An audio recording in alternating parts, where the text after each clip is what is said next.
Kajiado watu wako kadi. Yes. Because we must represent. And it is a must for young people to reach. Because I sit in a decision-making table, we must be able to negotiate with numbers. Hii story ya share si uongo? Si uongo? Ni ukweli na iko. Sasa sisi kama vijana tuko na shares ngapi kwa hiyo meza? Na nani anaturepresent ni Rigathi Gachagua. Because najua 2024, when Rigathi Gachagua was talking about us, protecting us, tulisema tuko leaderless, tuko partyless, ndio? Sasa tuko chama, tuko chama. Tuko chama ama tuko chapa? Chama chetu ni gani? DCP. DCP. Very well, Your Excellency. Nataka kusema hivi, Your Excellency, as allow me to shortly put you on a hot seat so that the young people of this country can engage you. Your Excellency, hawa watu wamenieka pressure. Na wakasema you cannot finish your conclave without meeting you. So we have only few questions, like 10 questions, so that young people can engage you and ask some collaborative questions. Si tuko na maswali ya Rigiji? Na si huyu ndo tunafuata? Yeah. So, ya question ya kwanza, ningetaka kuita Jackson Jai.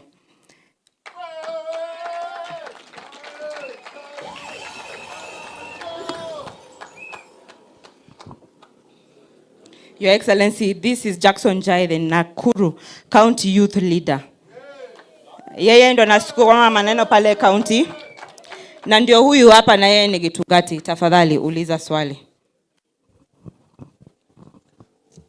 Your Excellency, our party leader, Rigathi Gachagua, Her Excellency, our First Lady, Madam Dorcas, the necessary youth leaders from the various counties, good evening.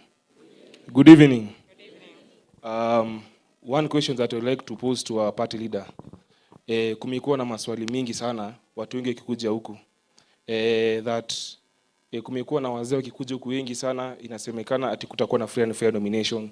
So, our party leader, because kuna aspirants wengi hapa hivi sana. Kuna aspirants hapa? Kuna aspirants?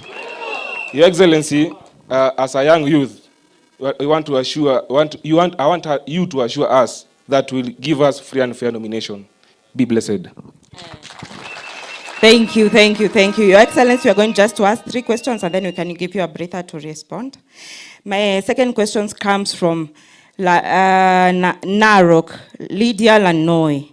Tafadhali Lydia Lanoi, please make your way here kutoka pale Narok County.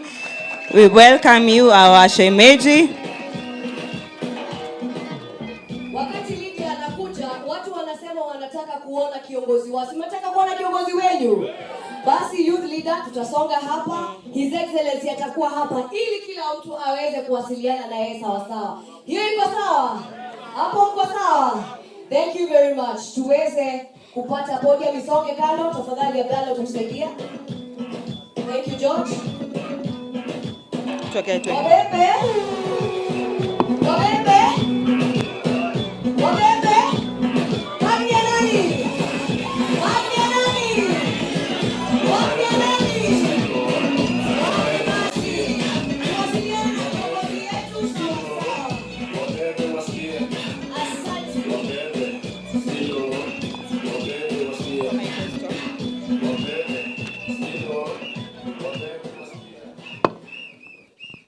Okay, Your Excellency, the 6th President of the Republic of Kenya, Mama yetu mpendwa, Reverend Dorcas, and all leaders present today.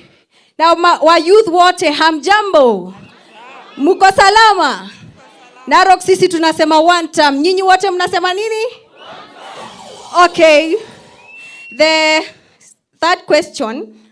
second question, Your Excellency, are you running for president? We want to know as youth, kama yeye atakuwa kwenye debe, si ndio? Yes, thank you. Asante sana. Our question, before His Excellency can respond, alafu tuendelee. I want to welcome Kakamega County, Leon Major Malala. Karibu sana.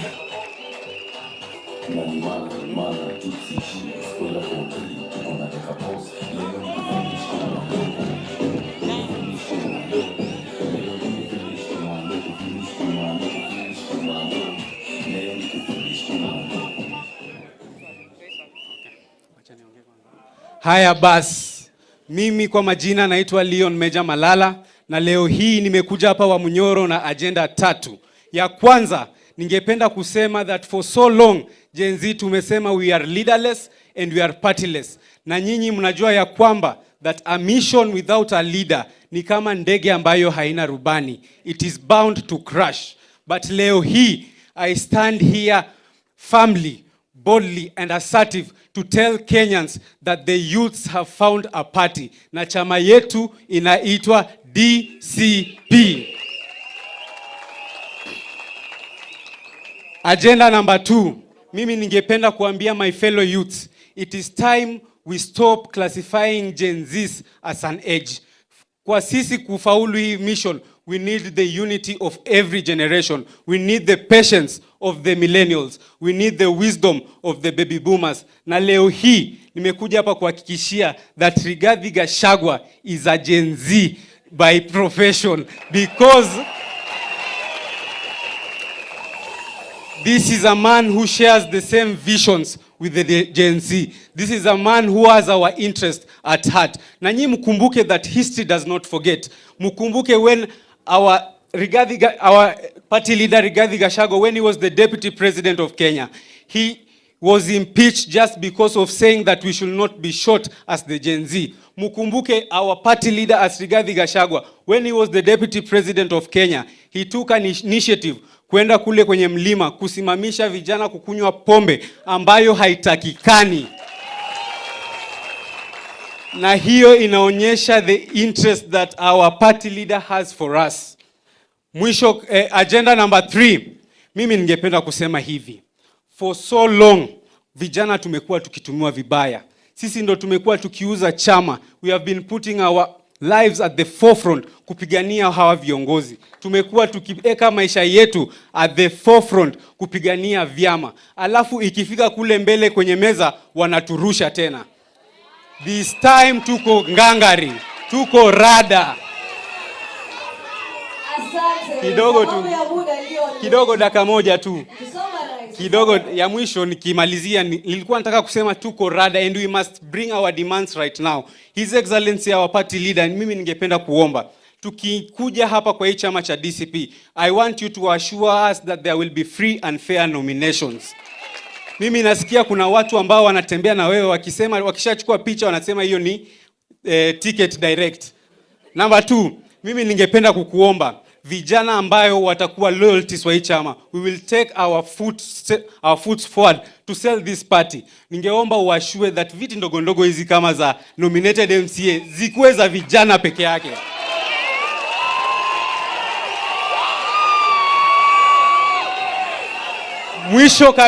Mwisho kabisa. Party leader, mimi nasikia ya kwamba unaenda kule Marekani with mama boys, our lovely mother. Mimi nataka kusema on behalf of the youths, we wish you a safe journey. Na ningeomba sasa utuachie sisi vijana ground, sisi tuendelee kusikiza ground. Na huyu with our national youth leader Wanjiku Thiga, tunataka kuanzisha initiative ambayo tutatembea all the 47 counties spreading the gospel that DCP is the party.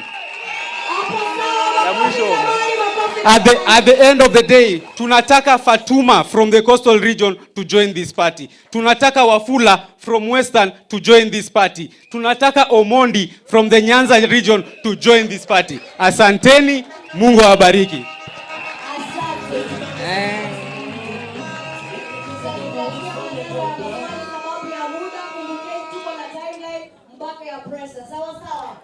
Thank you so much, Rose. I would like to allow our party leader, His Excellency, and the 6th, Rigathi Gachagua, ajibu hiyo maswali ingine alafu tuendelee. Asante. Thank you very much. Asanteni sana.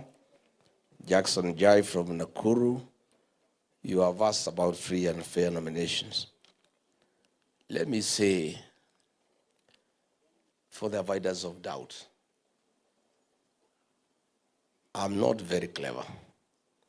but I'm not foolish.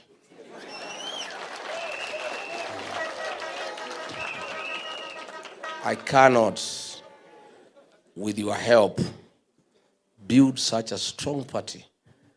A party that has in 1 year has won a member of the National Assembly, has won 3 MCA seats in Kisa, in Narok and Kariobangi.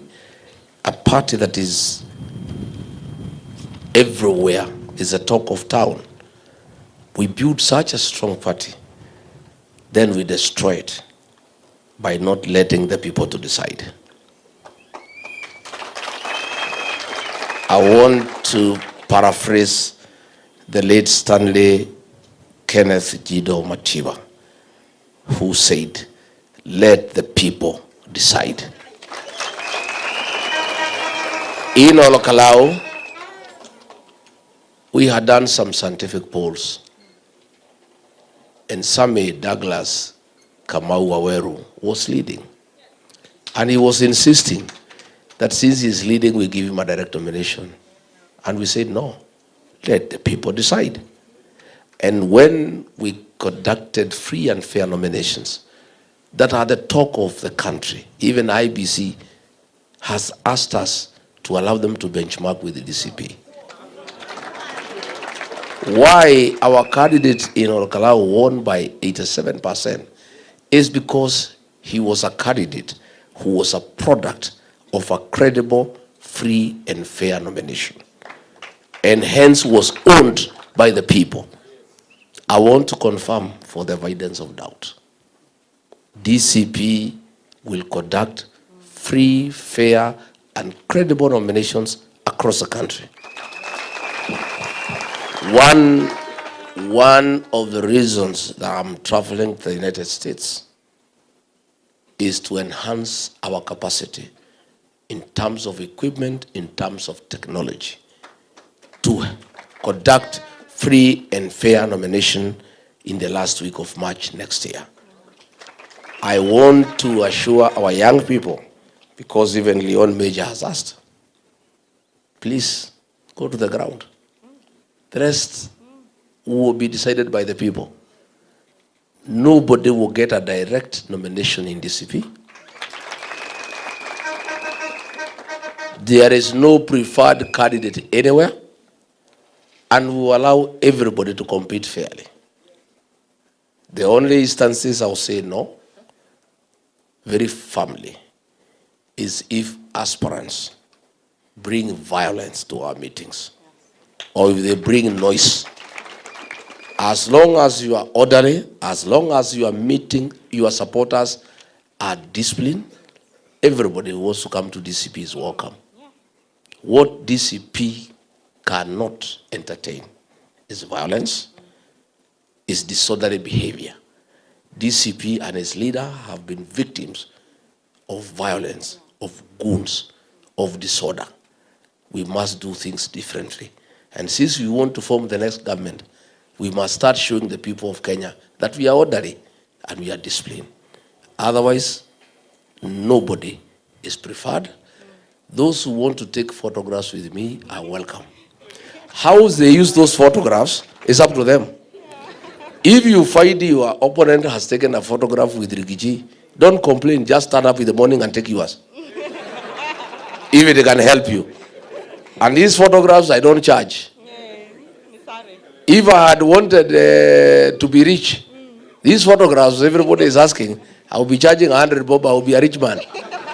So please, free and fair nomination, confirm. Number 2, Lydia Lanoi from Narok. Is Rigathi running for president? The answer is yes. There are many people.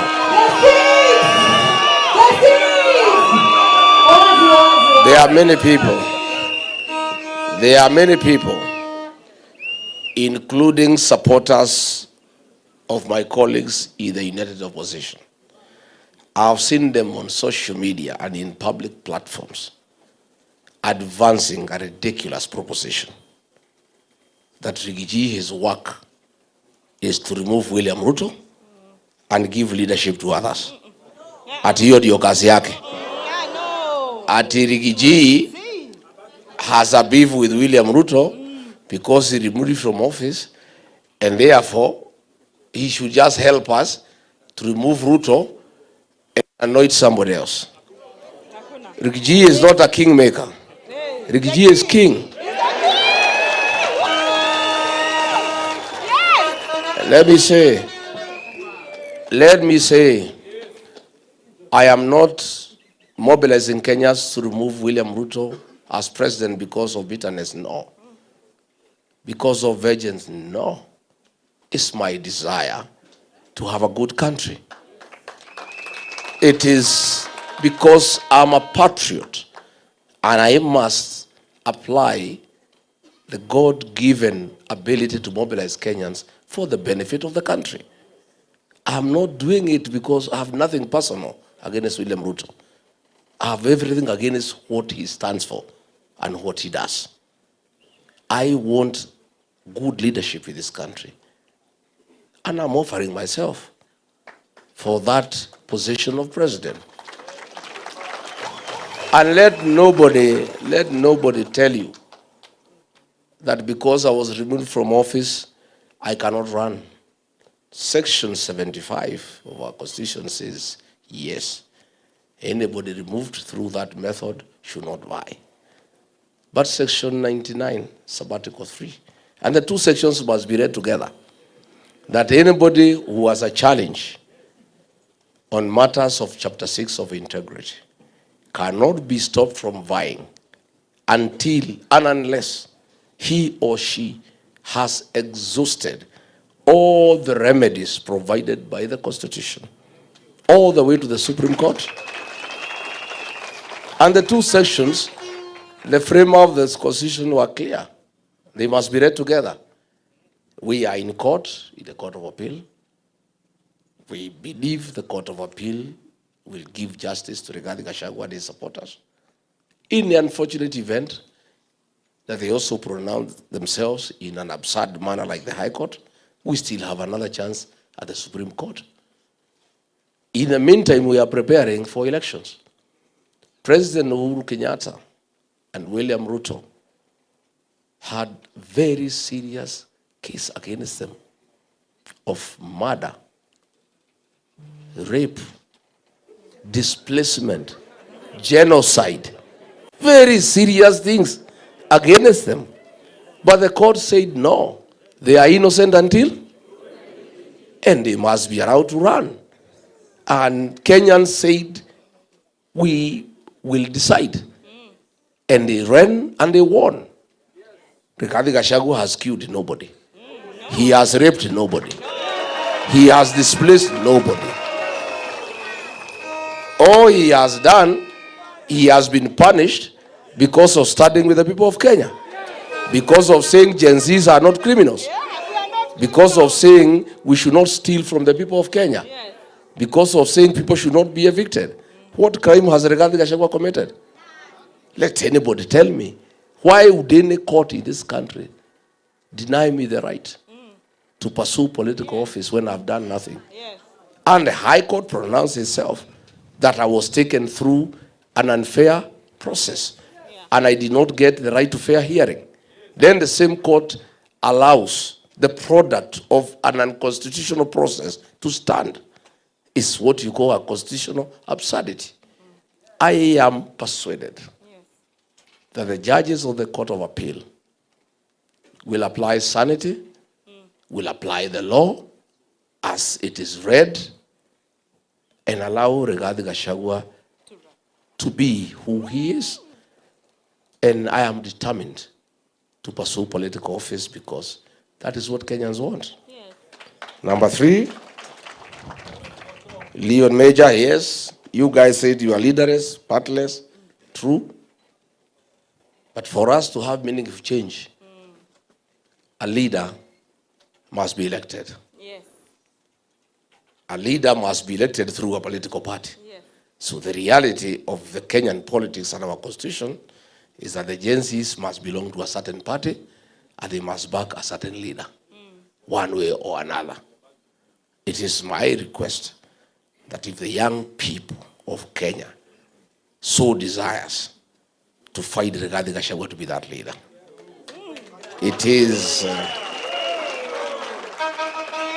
is my desire, it is my prayer, it is my request that the young people of Kenya identify and associate with the DCP party as a vehicle that will deliver the change that they desire.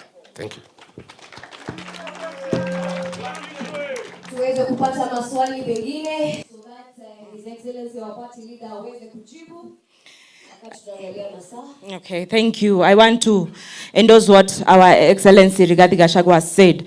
When we entered by-elections, and that is beginning in 2025 and this year 2026, Rigathi Gachagua endorsed the leadership of young people. Wacha niseme kule Narok town tulikuwa na mheshimiwa anaitwa Masikonde. Pale Kariobangi North tukakuwa na mheshimiwa anaitwa Wanyoike. Na kule Kisa East tukakuwa na mheshimiwa anaitwa Aduda. Those are young people. Na 2026 tukakuwa na chokora wetu. Tunamjua ni nani? Sindio, this is the person who endorses young leadership. Na mkiniona hapa, si mimi ni kijana. Wewe ukijiangalia wewe si kijana. Thank you so much, Your Excellency. We want to thank you for the leadership, and we want to thank you especially for believing in youth leadership. Niseme, sahi, I want to give the opportunity to the next 3 leaders from different counties to ask a question.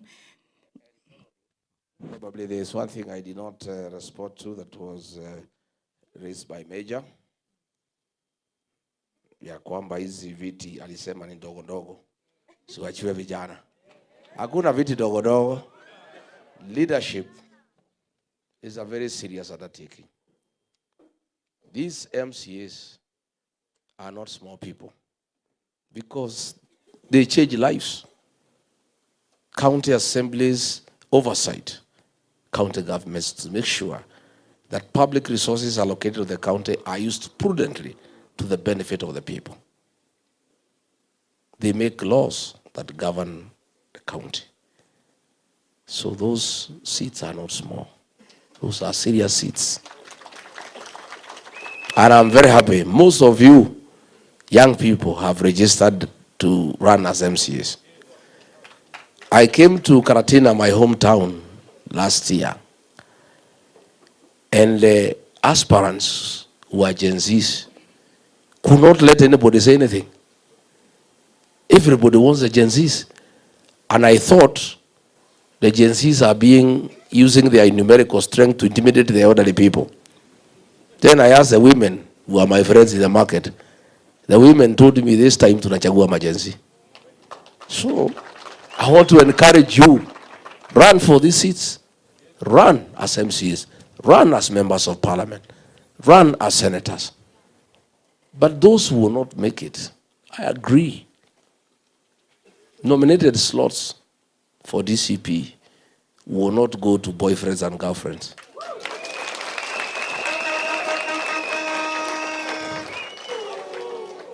If you want to take care of your girlfriend, start for her a small business and take care of her.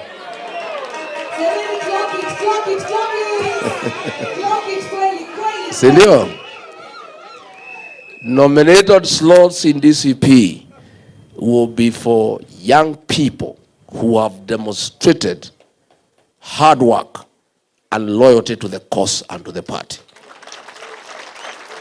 And I am checking, and I will be personally in charge. Let nobody tell you that kuna watu ati watapeana viti huko. Mimi mwenyewe naangalia hapo Nairobi City. I've already identified a young man called Jemo. Huyo kijana.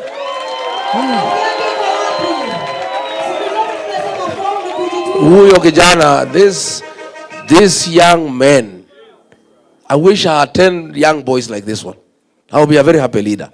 He is all over Nairobi working for the party. He is in Mukuru, he is in Kariobangi. Kijana amejitolea. That his name lazima itakuwa number 1 in the nomination list. Yeah. I monitor what's happening. In Nakuru, there is a young fellow called Jai. Yeah? This guy, sometimes you find him in Maela. Pahali hakuna barabara. Sometimes he's in Kuresoi. He's where? He's working hard. And many others. You people work hard. Hata wale wanatusukumia maneno mtandao. I am taking note. Naona wale wanatutetea na kutujenga. Hata kama ni pseudonym, mimi natafuta hii pseudonym ya nani? Zidio? So please, let me tell you, young people, work hard. The late John Mechoke told me, he called me to his office. He was an administrator like me. He told me, Rigathi, governance is 2 words. And let nobody cheat you. Forget about what philosophers write about governance. Simple. Governance is reward and punishment. You reward those who do well. You punish those who do bad. That is governance. I am telling you today, work hard. I am taking note. And I'm not delegating this to anybody. I am personally monitoring the activities of our young people. And I want to make sure that all those who are very active and who are loyal to our party and to the liberation cause of removing William Ruto will be rewarded and affirmed. So, mpira kwenu. Thank you, thank you. Mmesikia vile party leader amesema? We have an equal and an honest, true, fair, transparent fighting chance in this country. In 2027, we want to look at leadership. Okay. Sorry, Excellency. There's another young girl from Oranga, tall, slender girl. Where is she? What is her name? Yeah? You are called who? Mimi sijui jina yako lakini nakuona. Huyu msichana huyu amejituma sana. Lazima wewe utakuwa kwa bunge ya Murang'a. Utakuwa huko ndani. You will be inside there. We will nominate you to the Murang'a County Assembly. And why not? Why not? Mjana umesikia? Form ni nini? Kujituma. Kujituma. Na tujitume na DCP ama ni aje? Tujitume na nini? Na tunaona mzaya anaangalia, si ndio? Our party leader, His Excellency Rigathi Gachagua, he's monitoring. Mtu halali. Kuna wengine tunaona wamelala social media. But our party leader is very, very agile and is looking. The next question I want to welcome Student Caucus. Do we have the NEC member Student Caucus, Wilson, in the crowd? Yes, Wilson, welcome. Na wakati Wilson anakuja, nataka tuonyeshe party leader wetu kwamba sisi we are very active. Hapa kulikuwa na aspirant governors. Kiti, chama cha DCP, tusimame. Wakati Wilson anakaribia. Governor. Excellency. Hawa ni aspirant. Governor seats. GenZ na DCP. Hii ni Nakuru County. Excellency nani? Governor kutoka Nakuru. Na chama gani? DCP. Wilson anapokaribia, senators aspirants wasimame.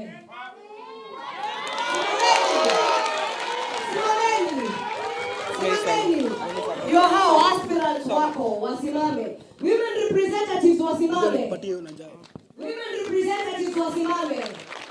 Hapa ni Nyandarua, pale ni Kajiado, wapi kwingine hatuoni? Tuko hapa, tuko Nyeri, tuko Kajiado tena, tuko wapi? Meru. Na Kilifi, everywhere in the country. NCAs ambao wanasimama na kiti cha DCP. Your Excellency, angalia. Your Excellency, hawa vijana wote wamesema raundi hii hawatakuwa members na supporters peke yao, watakuwa paka aspirants. Na form ni nini? Na chama ni nini? DCP. Asante you leader.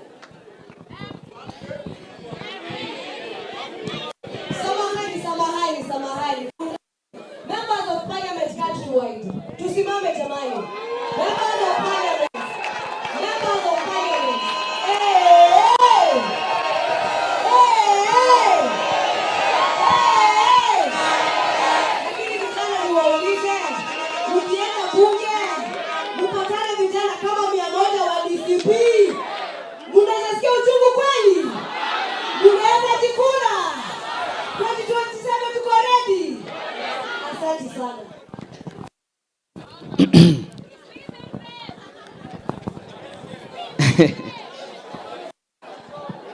Nimesikia wanauliza mambo ya women rep. Uliza women rep. All right.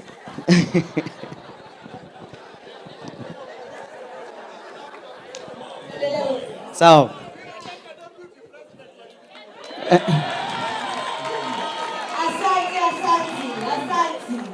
Na wasalimu nyote, hamjambo. Pande hii mnaniona vizuri? Pande hii mnaniona vizuri? Hapa katikati mnaniona vizuri? Pande hii mnaniona vizuri? Asanteni. Kwa majina ni Wilson Kanyago and I represent the student caucus and I am the chairperson. So we have a question for you here, Your Excellency, and it begins like this. We have seen governments around the world respond to digitally organized youth protests in very different ways.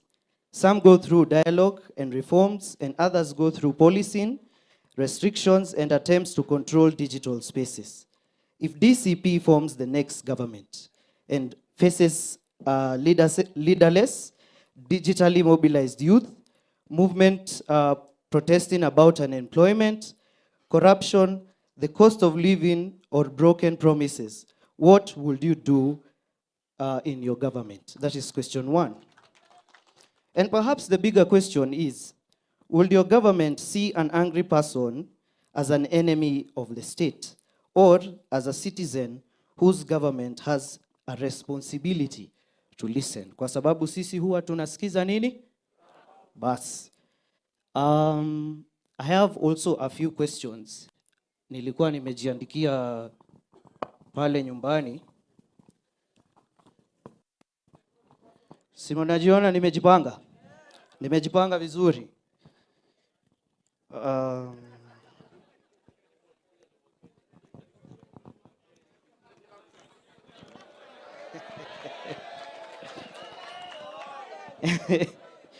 Mimi saa ingine huwa ninaona His Excellency akipanda mahali huwa anapanda na kakaratasi kama hii. Alafu unaona ndio anafinya kasongo kabisa. Sasa mimi nimechukua hii, nimesema I want to be like my party leader. All right. First of all, I will want to, as a student caucus, comrades power, comrades power, comrades tibim, comrades finya. Asante. We will want to say thank you so much for giving us this chance and opportunity to come here to Wamunyoro. Kuna wengine wametoka Western pale Shamahoho. Wamekuja all the way na lazima wasikize His Excellency Rigathi Gachagua. And of course is to acknowledge your strength to make Kenya better again. Even though I quote what you always say, you regret, because among the biggest mistakes, it was done by you. But you will want to restructure and make Kenya again. Ingekuwa ni mimi, personally, ningekuwa nime give up, na nimesema mujipange. Sisi kama comrades, you are our presidential candidate. Because during the 2022 GenZ maandamano, he was the only, 2024, makosa ni, he was the only principal who said we need to sit down and listen to these people, what they are saying. Yet, jioni, kuna mwingine alituita criminals and violence human beings. Terrorists. So, kwa hayo, tungependa kuendorse His Excellency, specifically, GenZ. Kusema ukweli, we see a father figure to you, in you, sorry. Haya, ikifika, wacha nisisome hiyo. Hiyo. Asanti. We have asked about the unemployment. Na hii Kenya, mahali imefika. You go to university, unasoma 4 years or 6 years, depending with your degree. Sindio? Lakini, if you don't know someone who knows someone, and that someone knows, hiyo kazi utapata kweli. So, we want Your Excellency to actually answer the unemployment and uncertainty after graduation. Because currently, KMTCs, wacha hata mimi niko na Intel kidogo. KMTCs huwa wana graduate 20,500 students every year. And only 5,000 are given jobs. Hiyo ina make sense kweli. Hao wengine wote wanaenda wapi? Si ndio? The last thing, let me finish. Thank you. We have the funding model. We really request you to piga vita hii funding model. Kwa sababu haitasaidia hao vijana. It will not help them at all because there is delay in disbursements and the help itself identifies inadequate funding and just for an equalizer in everybody's life. Akisha soma apate hiyo degree. Si mambo yake hapo mbele iko sawa? Sawa. Asanti kwa hayo mengi na machache, nimeshukuru. Thank you so much, Your Excellency. The new funding model for the students has been a quagmire, something we debate on national television and pale ground. Allow me to invite someone else from Marsabit, Roba Boru. Welcome. Vijana wa Borana, Your Excellency, wamekuwa wakileta shida sana, hawachi kubali. Uko wana abduct wazee wao. Huyu kijana anaitwa Roba Boru amekuwa akinisumbua every day. Ananiambia kwamba lazima utetee vijana wa Borana. Welcome and allow us to ask you a question.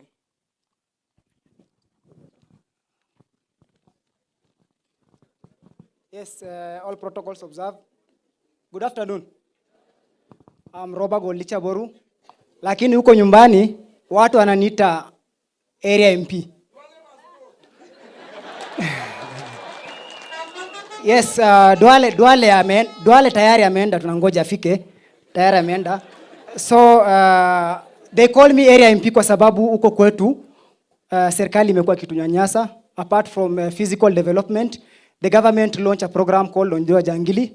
They abducted around 84 youths from Marsabit. As youth tumejaribu kupigana na hii challenge. Tumecause maandamano, tumecause demonstration. Tumeweza kuwarudisha nyumbani. But there are 2 young men who are still remaining unknown.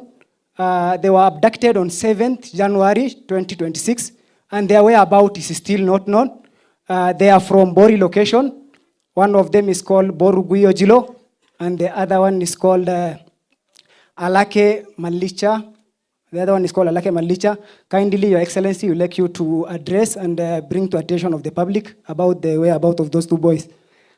Now, my question is, can a young candidate survive the political jungle? Because in Kenya, politics is all about financial muscle.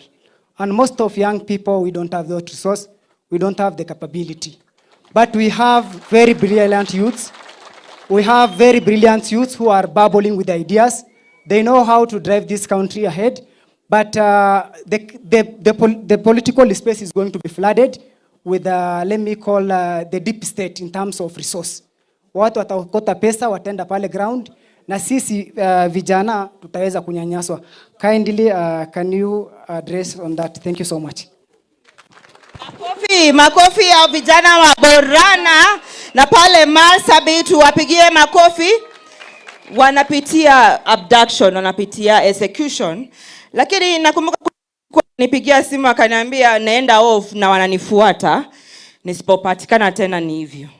This is a young gentleman, Your Excellency, from Marsabit community fighting for one time. Your Excellency, young people hatuna mbele wala nyuma. Tunayo.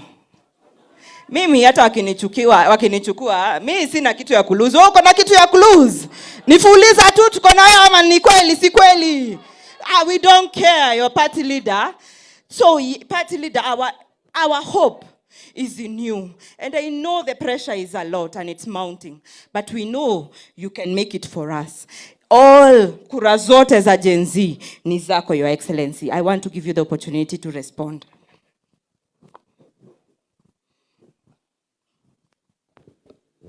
Thank you very much, Wilson, from the Student Caucus. You're asking about the future, the safety of the digital space in our administration. I want to assure you that some of us have accepted technology as a way of life, and not anybody stupid would fight this technology. It's the way we communicate, it's the way people get to move business.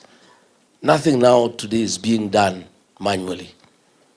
I want to say that in enhancing our democratic space. Everybody will be allowed to express themselves digitally, and this issue of people being suppressed because of digital expression is a thing we will not allow. Again, you have asked a very good question, whether those who criticize our new administration will be seen as enemies of the state. That is what we are fighting. The use of the criminal justice system to suppress dissent, to subvert democracy, and to enhance violation of human rights. I want to give a commitment that our administration, and you'll be partners with us, you are the people who is going to run the Ministry of ICT. What business do you have? What business do you have giving William Kabogo as Minister of ICT? Yeah? I mean, surely, you know, there are some jokes that is really an insult to the people of Kenya and to our young people. Yeah? Why would you want to give a William Kabogo to run the Ministry of ICT? We have very young people who are software engineers with various capacities, who are experts in artificial intelligence, who will really revolutionize digital technology.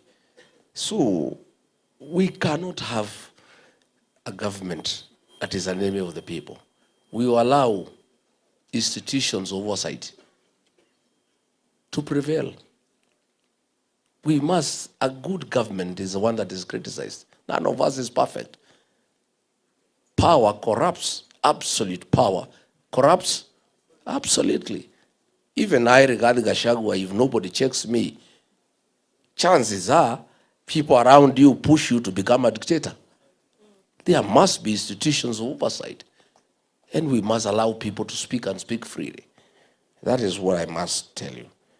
You ask whether we shall listen to the people. Of course, our party, our motto and slogan is listening to our Kenya. We cannot be listening to Kenyans today, then we stop listening after we form government. You'll be saying one term after 6 months. You think I don't know?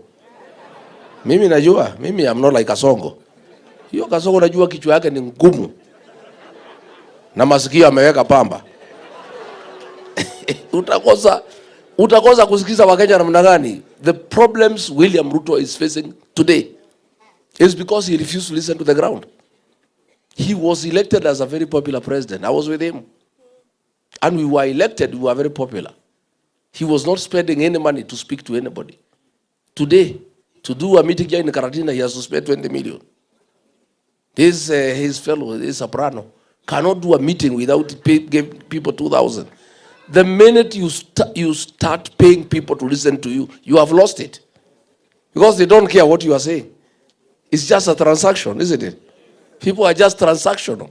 Nasema hii Kasongo vile anaenda nyumbani, wacha tumusikize tu hata kama ni uongo atulipe twende. I must continue listening to the people of Kenya. And I tried to guide him. I sat him down. I was a very good deputy. I said, Mr. President, you are losing it. Kelele imezidi. Please, let's listen to the people. When the GenZ started making a lot of noise, wakaanza kuchora yeye ameko kwa jeneza, he was very bitter. Nikamuuliza hata ukioko kwa jeneza kwani umekufa? What is your problem? Why are you bitter? This is just a way of expression. So I told him, let's listen to these young people. He said, no, let them be arrested and abducted and tortured and killed. Yeah. I know because I was with him. I saw him transform from a popular president to a dictator to a very unpopular leader by simply not listening to the people. Yeah? Or he's a goon. Or he has transformed now into a goon. Now, hata mumenichanua hiyo nisiku wanajua. Kuanzia kesho nitaanza kueject. Asante sana. Mumenisaidia sana. Let me tell you. I saw. Yeah? tuanze leo. Haya, sawa. I am telling you, I saw it. A very popular leader elected. Tukiwa naye pale. Within 6 months, he started going down. I pleaded with him, please, let's listen to the people. He told me, no, you don't do what is popular, you do what is right. I told him, Mr. President, if the majority of the people who elected you are saying it is not right, you cannot insist it is right. Listen to them, because they are your employers. Bana, hakuna uchaguzi bana, hiyo ni mambo ya next year, but one. I said, listen to the people. They are saying this finance bill, they cannot accept. Please don't force it on them. You will have an egg on your face. Wewe unataka kupinga serikali ukiwa ndani? No, I'm just being a good advisor. I'm just advising you because I'm listening to the people myself. So, ameenda, ametransform, kutoka president, amependwa na watu, amekuwa dictator, amekuwa mwizi, ameua watu, finally amekuwa goon. Yeah? So, one of these days, when I retire, because I'm a student of literature and I like writing, I'll write a book. Yeah? Sendio. The transformation of a leader to a goon.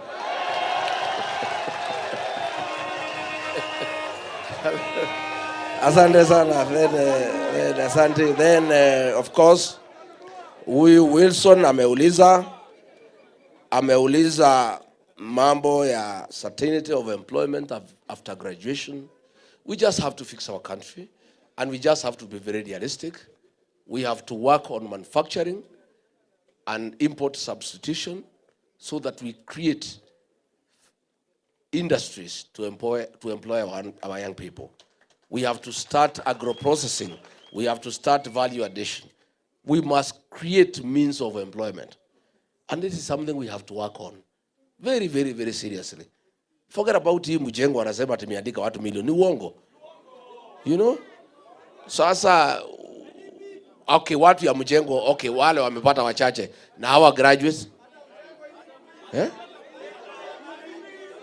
Hata hiyo walipi. Hata kwa hii mjengo walipi. Sasa ona. Yeah? So, now, good people. University financing model. We don't have to wait for next year. The way to come up with a good university education financing model is by involving all the stakeholders. The students, the lecturers, education officials, and parents as well. And since you guys are telling me that next year we shall chase away William Ruto and have a new government, why don't we start having a discussion so that by the time we take over, the model is ready, it's just applying, isn't it? So I'll propose university students, the ones we have. I'll ask my people, we put up a small team of student leaders in the universities. We'll get some parents, we'll get some lecturers. We start working behind the scenes by consulting all the stakeholders on what is an ideal university education financing model that can serve our country well. So that by the time elections are held, by the time we are sworn in, we immediately implement what has been agreed on. Then, was that the last one? Or was there another one? Iko Boru kutoka Marsabit. It is true, abductions, forced disappearances, extrajudicial killings are rampant, taking place in Isiolo, Marsabit, Wajir, Mandera, Garissa, Madare, and everywhere. Homa Bay. Kwanza Homa Bay was a massacre. And one of the areas, one of the cardinal responsibility of any government in the world is to protect life and property. William Ruto has failed in all fields: education, health, the economy, everything. But the one thing we shall never forgive him is the insecurity in the country, where he has surrendered National Police Service mandate to goons. So, where people are not sure, I had a delegation from Isiolo this morning and Marsabit. They were telling me, when you go to sleep, you are not sure you will wake up, because people are likely to attack your manyata, kill you, and steal your cattle. When you travel from point A to B, you are not sure. And this young boy, Mutukutu William Ruto ameweka, huyu Mukomen, viatu 1 million, saa 800,000, mushipi 1,600,000. The guy is walking around with about 5 million on his own. He is telling us, no, unajua, it's so disrespecting the people of Kenya, kuwatharau wa Kenya, that if you know where goons are and the police confirm, please don't go there, go somewhere else. What is he telling us? If the police know the goons are there, they arrest them and take them to court. But this is a man who is so arrogant. They have stolen so much money. They are wallowing in opulence. They have too much money and power that he has the audacity to tell the people of Kenya, please, it is your mistake if goons hurt you. Why are you going to where the goons are?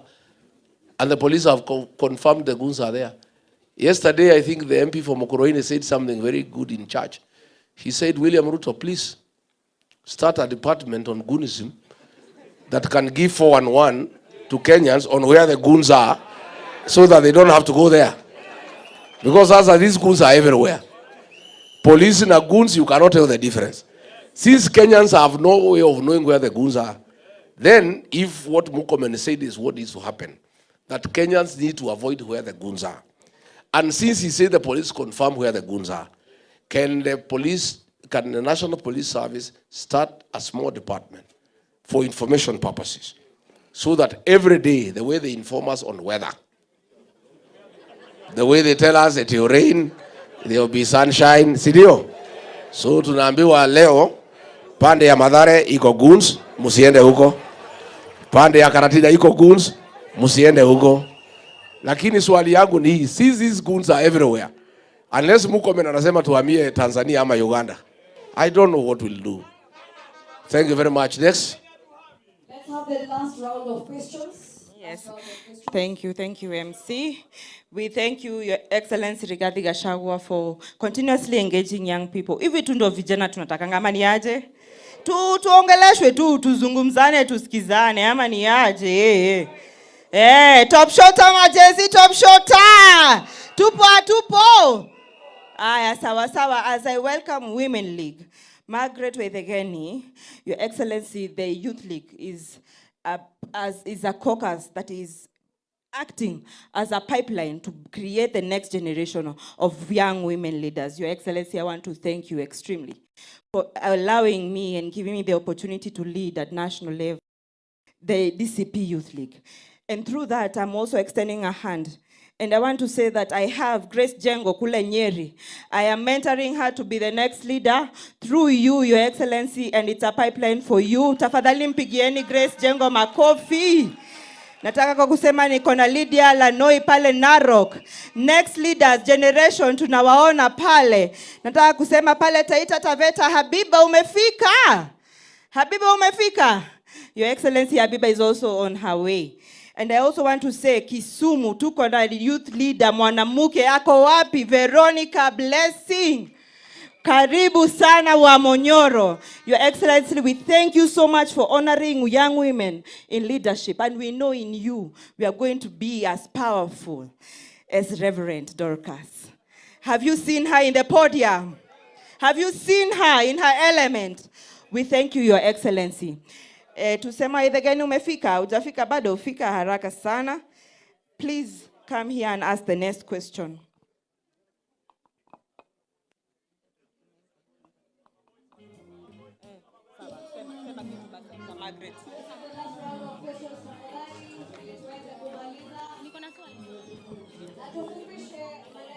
Sawa, sawa. Hello. Vijana hi. Buddies hi. Kwa majina naitwa Margaret Njeri Waithegeni kutoka Laikipia. Na mimi nilipatana mara ya kwanza na His Excellency wakati ambapo nilienda shule ya Tumutumu Girls High School.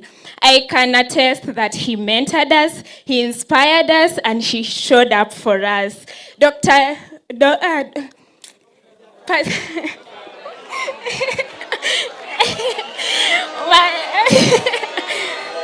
Mama boys, you showed up for us like a mother. You prayed for us. You showed up for us in many ways, and you motivated us to actually see sky as not the limit. But now sisi tumekuja hapa, tumemaliza shule, tumekufuata Your Excellency, tumeingia kwa chama. We want to be mentored. We want to grow. We want to be as fierce as Honorable Jane Njeri. We want to be as fierce as, Senator Medhu. So this is my question. We keep hearing that young people are leaders of tomorrow, but tomorrow keeps moving. Does DCP have a structured mentorship program that connects young aspiring politicians with experienced leaders and gives them the skills, networks, and confidence to actually run for office? Si tunataka baddies wakuwe kwa ballot? Mnataka baddies wakuwe kwa ballot? Harambe! Harambe! Asante sana. Thank you. This juncture, Buddy, thank you. At this juncture, I want to welcome the Disability League higher. Representative of the Disability League, welcome, please. Tuulize swali, tusalimia party leader pale. Na tunataka ulize swali kuhusu asalimia mama boys. Ama mnasema je maneno ya mama boys nyinyi?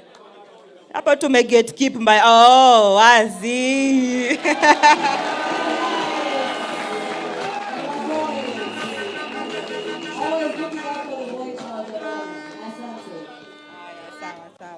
Haya sawa, tuulize swali.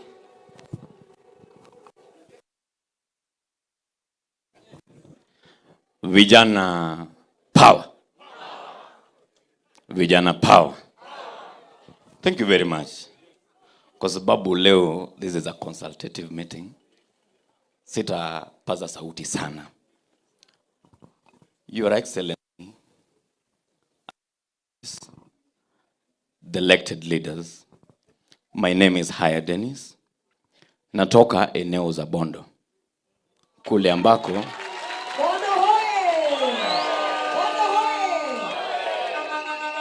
kule ambapo tulikuwa na mzee wetu Raila. Yeye ni jirani yangu. Tuliposikia huu mwito, sisi tulifurahi. Kwa sababu kwa muda mrefu tumetamani sana tuone party leader wetu na tusikizwe na party leader wetu. Nilikuja na watu wengi wa DCP na wamekaa hapa mbele.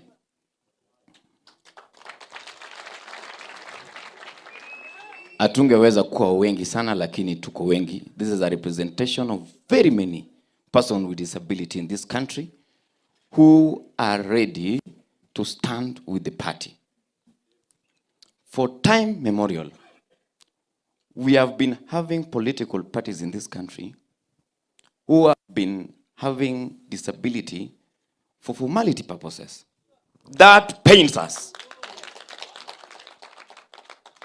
Na kwa sababu hiyo, mimi nilipokuwa kule mrengo wa ODM, wakati ilipofika, nilisema sitakaa hapa tena. Na nikakuja DCP, bado nilikuwa mtu mmoja, na tukakuwa wachache, na tukakuwa wengi sasa. tulipokuja hapa tulisema kwamba sisi ni watu ya one term. Sasa kwa sababu hiyo, Your Excellency, before niulize swali, nilipokuwa nimekaa pale, hao watu wananisomea sana. Ati haya tumekuja kuona His Excellency na hata hatujui. I think this is the only league mwenye hujawajua sana. Mimi ndio chairperson ya Disability League. Niko hapa na kina Mushiri. Niko hapa na SG Kamau Mbugwa. Niko hapa na coordinator kutoka Nakuru anaitwa James Mbugwa. Huyu wa mano alishikwa akapelekwa jela, na wakati IPOA alipoingilia kesi yake walitupulia mbali. Those are things that we want you to answer today. Tafadhali, na watu wengi pia wako hapa.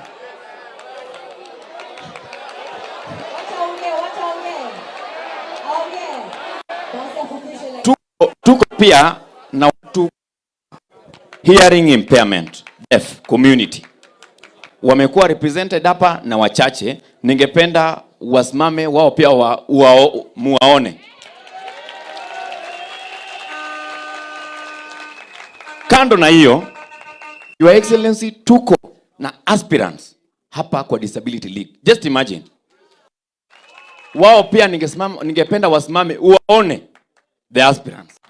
Niko hapa na Mchiri, niko hapa na Kamau, niko pale na Marian, Maina, na hao watu wengine wote. Na Teddy pia ako pale na ule mwenzangu. We are coming here as an asset. For many times, disability has always been looked at as a liability. We are no longer coming here as a liability. And for your information, we have a plan. Hiyo plan ni ya kwamba we want to walk across the country. We want to mobilize over 300,000 persons with disability with the card. Na unajua sisi tunakuja kama we are having a ripple effect kwa party. Kwa sababu huyu Kamau hapa, for example, ametembea na guide wake. Huyu Mshiri ako na guides kama 5 wenye wako hapa. Wakati au 300,000 wanakuja kwa party, they are coming like 300,000 times 3 or 5. Hiyo kura karibu imeingia 1,000,000. Na hao wote ni ya DCP. Sasa tafadhali, kwa sababu ni ya muda, ningependa hao watu waseme jina yao. Hii Mshiri dogo tu. Wamesema time imeenda. Lakini wacha niulize swali sasa. Swali niko nayo ni kwamba nimeona, na kwa sababu mimi pia ni vijana, wamesema nomination. Sisi pia tunaliza hiyo swali. Huyu Mshiri akisimama pale Kariobangi North, si uache yeye akimbie peke yake? Wamesema hapana, lakini akisimama hivyo, tafadhali anaweza kuwa na ile assurance ya security. Kwa sababu yeye haezi kimbia wakati ile vurugu imetokea. Number 2, tuko na zile vitu kwa constitution inaitwa 5% of every job opportunity.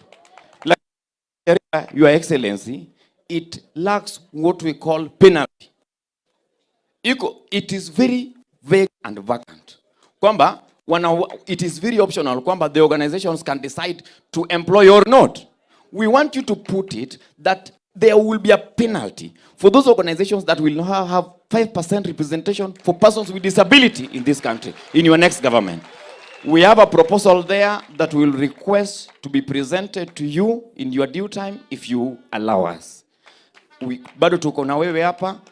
Baada hii tunaomba utuone nyuma ya tent sisi kama persons with disability. Ndio hii watu wote uwajue tafadhali. Thank you very much. Vijana power. Asante sana. Thank you so much, Dennis Haya, Your Excellency. the representative of disability is only asking for inclusion. And I know inclusion what it means kwa sababu sisi kama akina mama tumekuwa tukipigania 2/3 na hadi wale haijaipatikana. But we know, Your Excellency, with you disability na women inclusion itakuwa pale mbele, kipaumbele. Swali yetu ya mwisho, Your Excellency, so that you can respond to us. And as I ask Mike Steve kutoka kule Murang'a, who is the county youth leader wa Murang'a na ni medic. Huyu alipigwa risasi karibu 5-6 akiwa Olkalao akipigania chama. Aulize swali ya mwisho. Your Excellency and the 6th President of Kenya, Her Excellency Dr. Reverend Dorcas, na majenzi wenzangu, harambe! Harambe!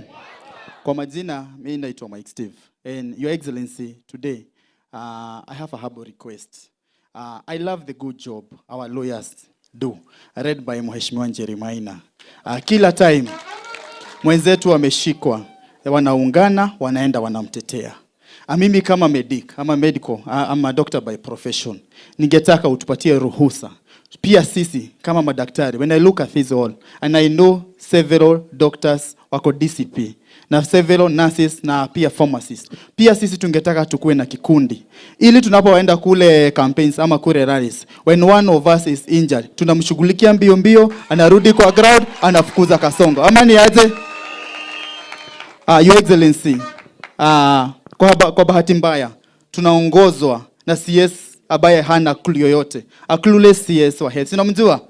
Yule mse wa kule juu. Si ndio? Your Excellency, as the young people we are able, and because you'll be our president, mimi kama GenZ hata hiyo kiti ya CS tunaweza sukuma nayo ya health, si ndio? Because at least tunaomba sababu tumeona pale tunaenda katika campaign zetu ama rallies, most of the GenZs are injured. Kama venye I was injured kule Olkarau, tungetaka tafadhali tupe ruhusa tuweze at least kuwa na kikundi cha hao madaktari, tunashughulikia mmoja wetu anarudi kwa siasa. Mwisho kabisa, I want to assure you, I come from Murang'a. Murang'a hoye! Murang'a hoye! The GenZs from Murang'a are fully behind you. Na Your Excellency, usiwe na shaka. Pare Murang'a there was a proxy party imekuja hapo imeziduliwa. But the youth of Murang'a are right behind you. And we assure you, kura zote za Murang'a, mimi nimeongoza tukokadi. Mimi nimeongoza the mass voter registration. And we can assure you, the numbers of Murang'a, manzi dizo zitasil kila kitu. Vijana hoye! Kwa mengi na machache, nashukuru sana, asante. Thank you, Excellency. We give you the opportunity to respond. Thank you. Thank you very much. Margaret, let nobody tell you that you are leaders of tomorrow. That's an insult. Hiyo ni kutukano. Leadership ya hii nchi is 18 and above. Are you 18? Yes. So why is somebody telling you that you are a leader of tomorrow? You are the leaders of today and tomorrow. You are the present and the future. I want to encourage you, good people. Come out and lead. Go and look for these positions. You guys are the majority. Why would you lose the seat? Unless you people don't love one another. Persuade your colleagues that this is your time. I don't want anybody to tell you are the leaders of tomorrow. We have a very strong mentorship program. If you check in the party, the elected leaders I have, akina Methu, akina Njeri, akina Karungo Thangwa, I allow them to flourish. Mimi siwafuniki. Many leaders don't want young people to flourish. They feel insecure. I'm not insecure. Hii vijana wakiongoza hata mimi nipumzike, si ndio mzuri? Yeah. If they can take over and run this country, mimi nikae hapa na Reverend Dorcas tungoje watuletee chakula mwisho wa mwezi, iko makosa gani? I want to be the leader. My legacy, I want to live in this country. I want to be that leader who mentored young leaders and gave them space and made sure they are solid leaders. Iko mtu alikuja kuniambia juzi, hii akina Medhu usiwakubalia waende sana. Watu wanaweza kuja wasahau wewe waende kwa hawa. Nikamuuliza hata wakienda na hawa na ni watoto wangu iko makosa gani? What is the problem? We must be genuine. Why do we have a problem in ODM? After the death of Raila Odinga, he built a very strong political party. It's one of his greatest legacies, a strong political party. But he never mentored anybody. After his death, the party is up for grabs. There is nobody. There is no succession plan. Ile iko imeuzwa. Si imeuzwa? Sasa, surely na sina ubaya. Huyo mzee anaitwa Oburu. Can he take that party anywhere? Niliona juzi akisoma anasema nimeshindwa kusoma, rais enda ujisome. But if the right honorable Raila Odinga had probably allowed Babu Owino to grow, yeah? If I was Raila Odinga, I am not. If I were him, I would have mentored Babu Owino. Today, that party would be very strong. And he would negotiate with Ruto or with Rigathi as an equal. Saa hii wanapanga hapo na Ruto. Ile mzee amepatia hiyo chama hata kusoma ni shida. So, akienda negotiation na Kasongo, can he negotiate anything? Si atamwambia Kasongo ile maneno amekuja naye atampatia Kasongo asome. Si Kasongo atabadilisha? Si mnamjua? Sasa akija vile alifanya Naivasha, anamwambia Kasongo ile maneno tuko nayo nenda usomee mbele, ninashindwa kusoma. Sasa wakiandika ile maneno ODM na anataka apatie Kasongo ajisomee, si Kasongo atabadilisha? Let us be genuine and honest in genuine mentorship of young people. I want the young people of this country to look at all the political parties and look at which political party has really embraced young leaders and is deliberate in mentoring them. Kama mimi nimekubalia hao vijana niko na hawa wakuwe mbele, you are safer in this party because we have shown through action that we are genuine. I don't believe young people are the leaders of tomorrow. I believe they are the leaders of today and tomorrow. And I want to challenge you to take your rightful place in the Kenyan political space. And don't wait for anybody to come for you from home.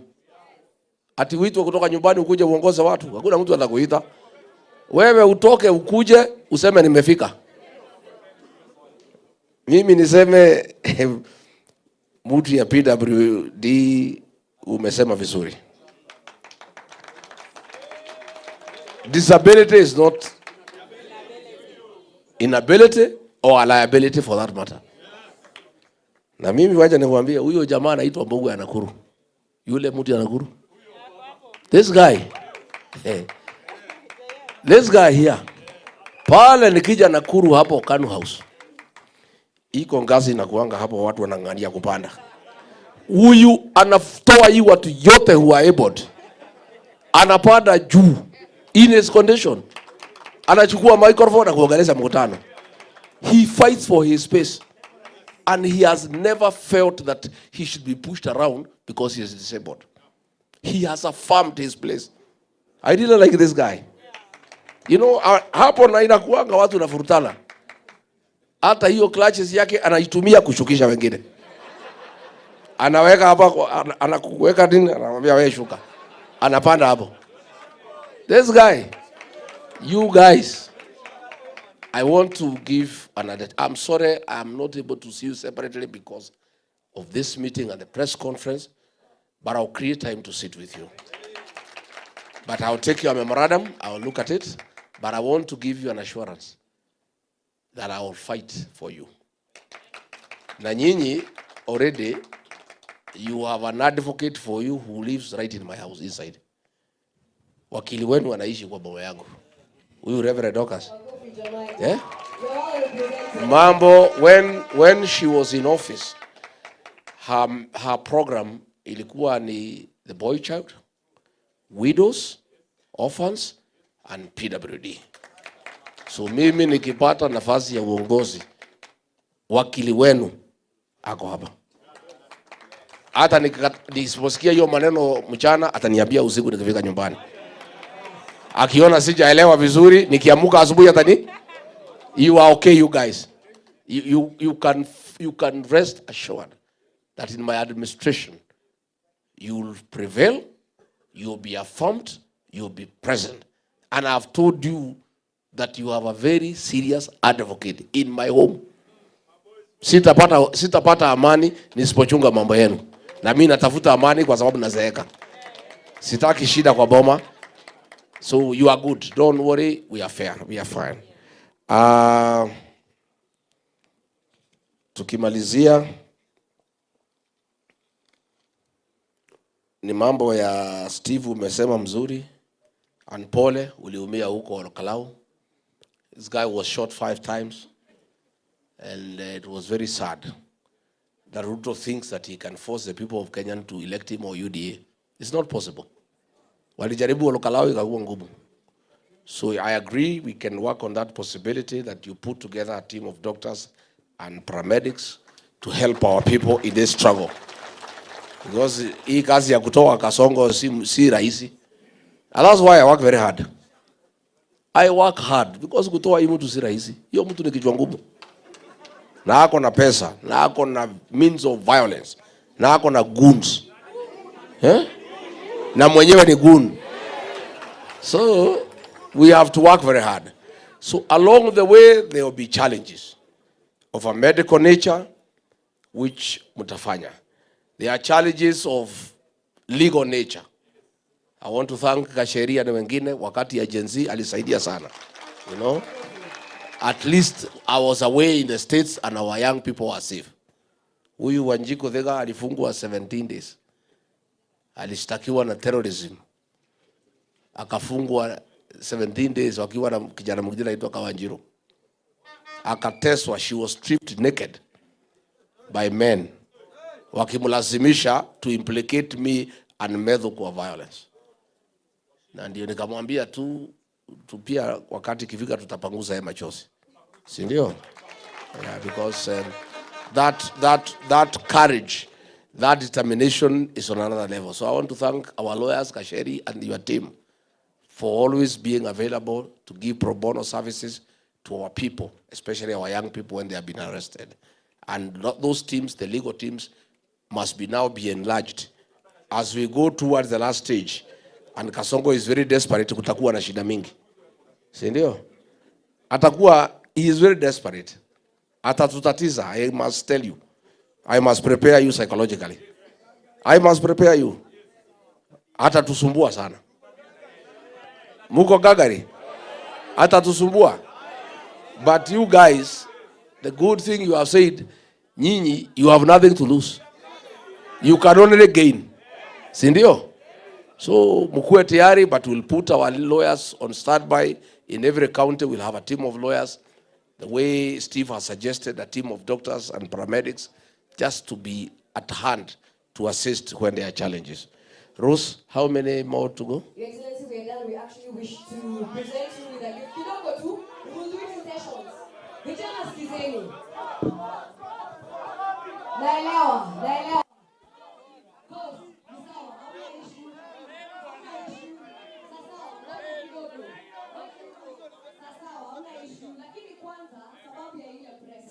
Kumbukeni tulisema kwamba tuko na session ambayo tunapata pia His Excellency ya content pande nyingine na photo sessions. Ndio.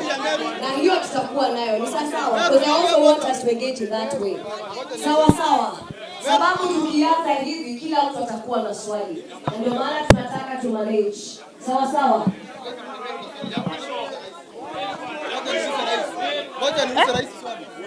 Ngoja kidogo. Kwa hivyo sababu ya presa Kwanza tutasimama kidogo tu. To just invite Mama Boys to speak to us, but kulikuwa na hiyo gift tu moja ilikuwa nataka. Ni sawa sawa.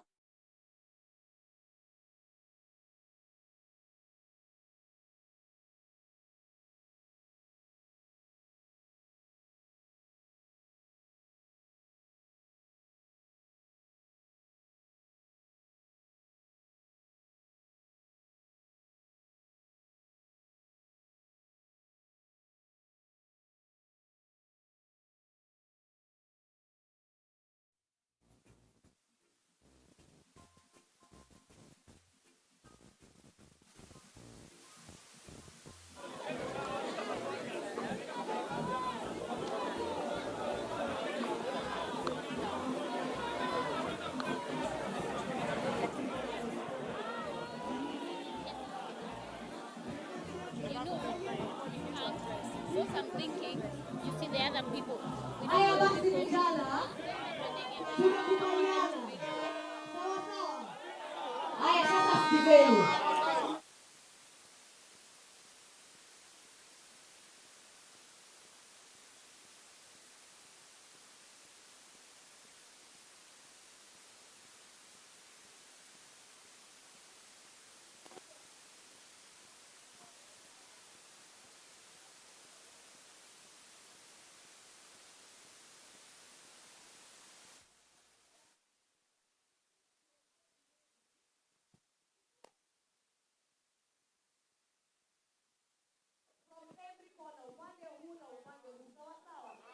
Kuna mmoja hapa alikuwa amesimama hapa. Nataka tufanye ikiwa ni fairness, ndio? Tayari tuko na huyu. Mwingine wa mwisho. Kuna hapa Homa Bay. Kuna hapa Homa Bay. Sawa sawa. Tuko hapa wapi?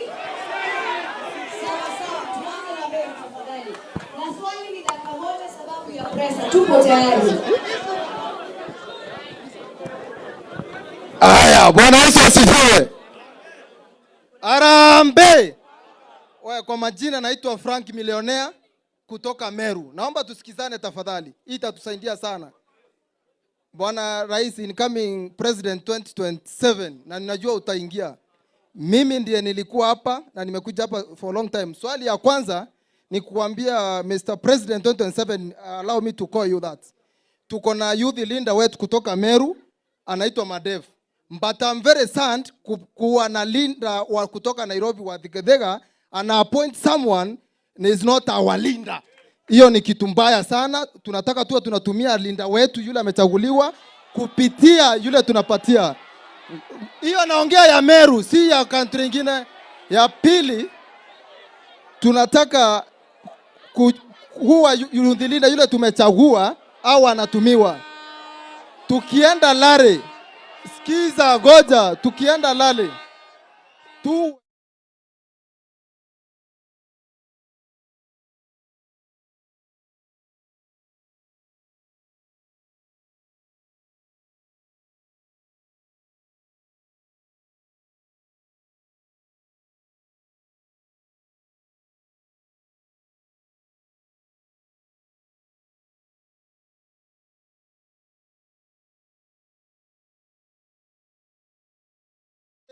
so tuwa tunaungana pamoja tukishikwa.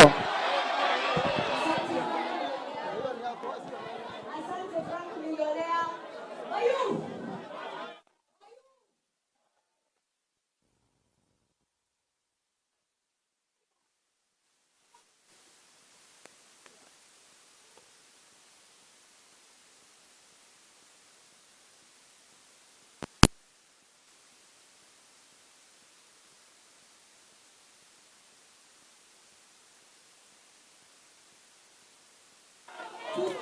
Kijana kutoka Homa Bay.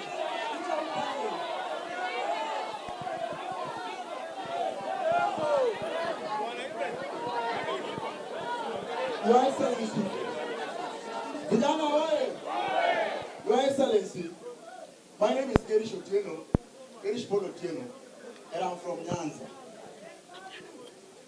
It will be unfair that we came from Nyanza, a region that is very hostile even to us, and we are not given opportunity to talk. I have two things to say. Because our people from Nyanza hawakupata nafasi ya kukuwa na sehemu kama hii. Number one, just a minute. Number one, Your Excellency, I want to assure you, in Nyanza, we are in one term. We are not part and parcel of the government.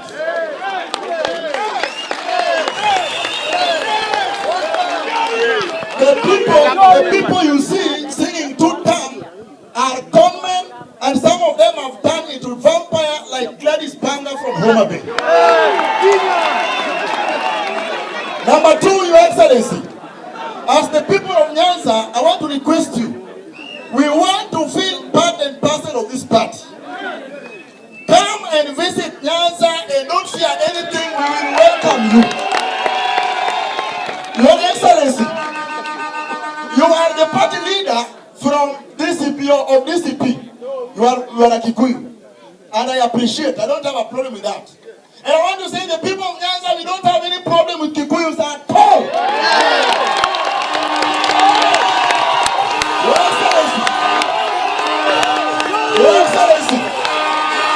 Your Excellency, I am humbly requesting you, because as the party leader, you are from the mountain. Yes.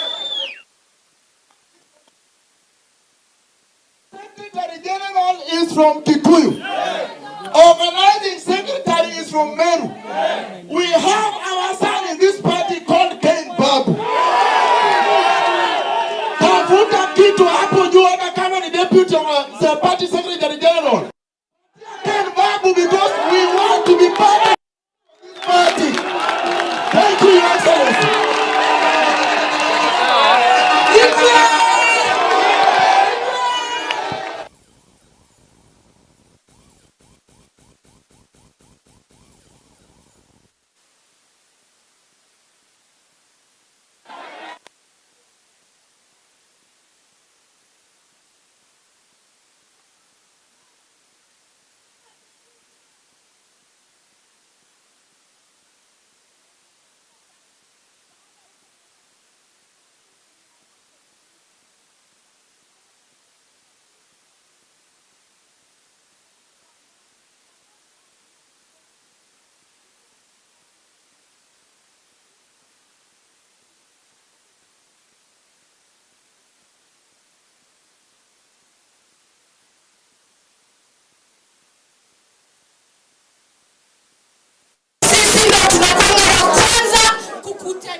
Kusimama na wewe na kukosa usingizi. Kwa hivyo mimi nataka kusema nikitoka Nyeri, Kieni, Kafaru, wamama wote, wasichana wote, warembo wote na Rigathi Gachagua, tusinyanyaswe na tusipewe intimidation. Wasichana power! Warembo power! Warembo power! Manake tunataka tumsikize His Excellency. Ngoja kidogo, tulianzia hivyo sababu lazima tusikie mtu wa mwisho, tuweze kusikia kutoka Bungoma. Thank you so much. I was waiting for this opportunity, Your Excellency. I'm representing the Western region. I remember very well, Your Excellency, when you began, you said you didn't want anyone from the opposition, the leaders from the opposition to be lazy. You said kila mtu atoke aende kwao afunge. And then in Western region tulikuwa na watu wawili, Wetangula na Mudavadi, ambao walikuwa kwa serikali. But hatukuwa na mtu yeyote ambaye alikuwa na nguvu sana ya ku make sure kwamba the Western region kura zote ziko pamoja. There came our son anaitwa Sifuna. Akakuta akashikanisha the whole Western. Hata sasa hivi ukitembea kwa ground wanasema kwamba kama uko part of Sifuna atupigi kura. My question is this. Nyinyi wote sisi uko tumechanganyikiwa. Because sasa hatuoni kama mnafanya campaign kama the opposition leaders pamoja. So hatujui tutaenda mrengo mgani. Do you have structures in place ambayo tulieni kwanza? Do you have the structures in place ambayo nyinyi kama united opposition mnaenda kufanya kazi pamoja? That's the question. Harambee!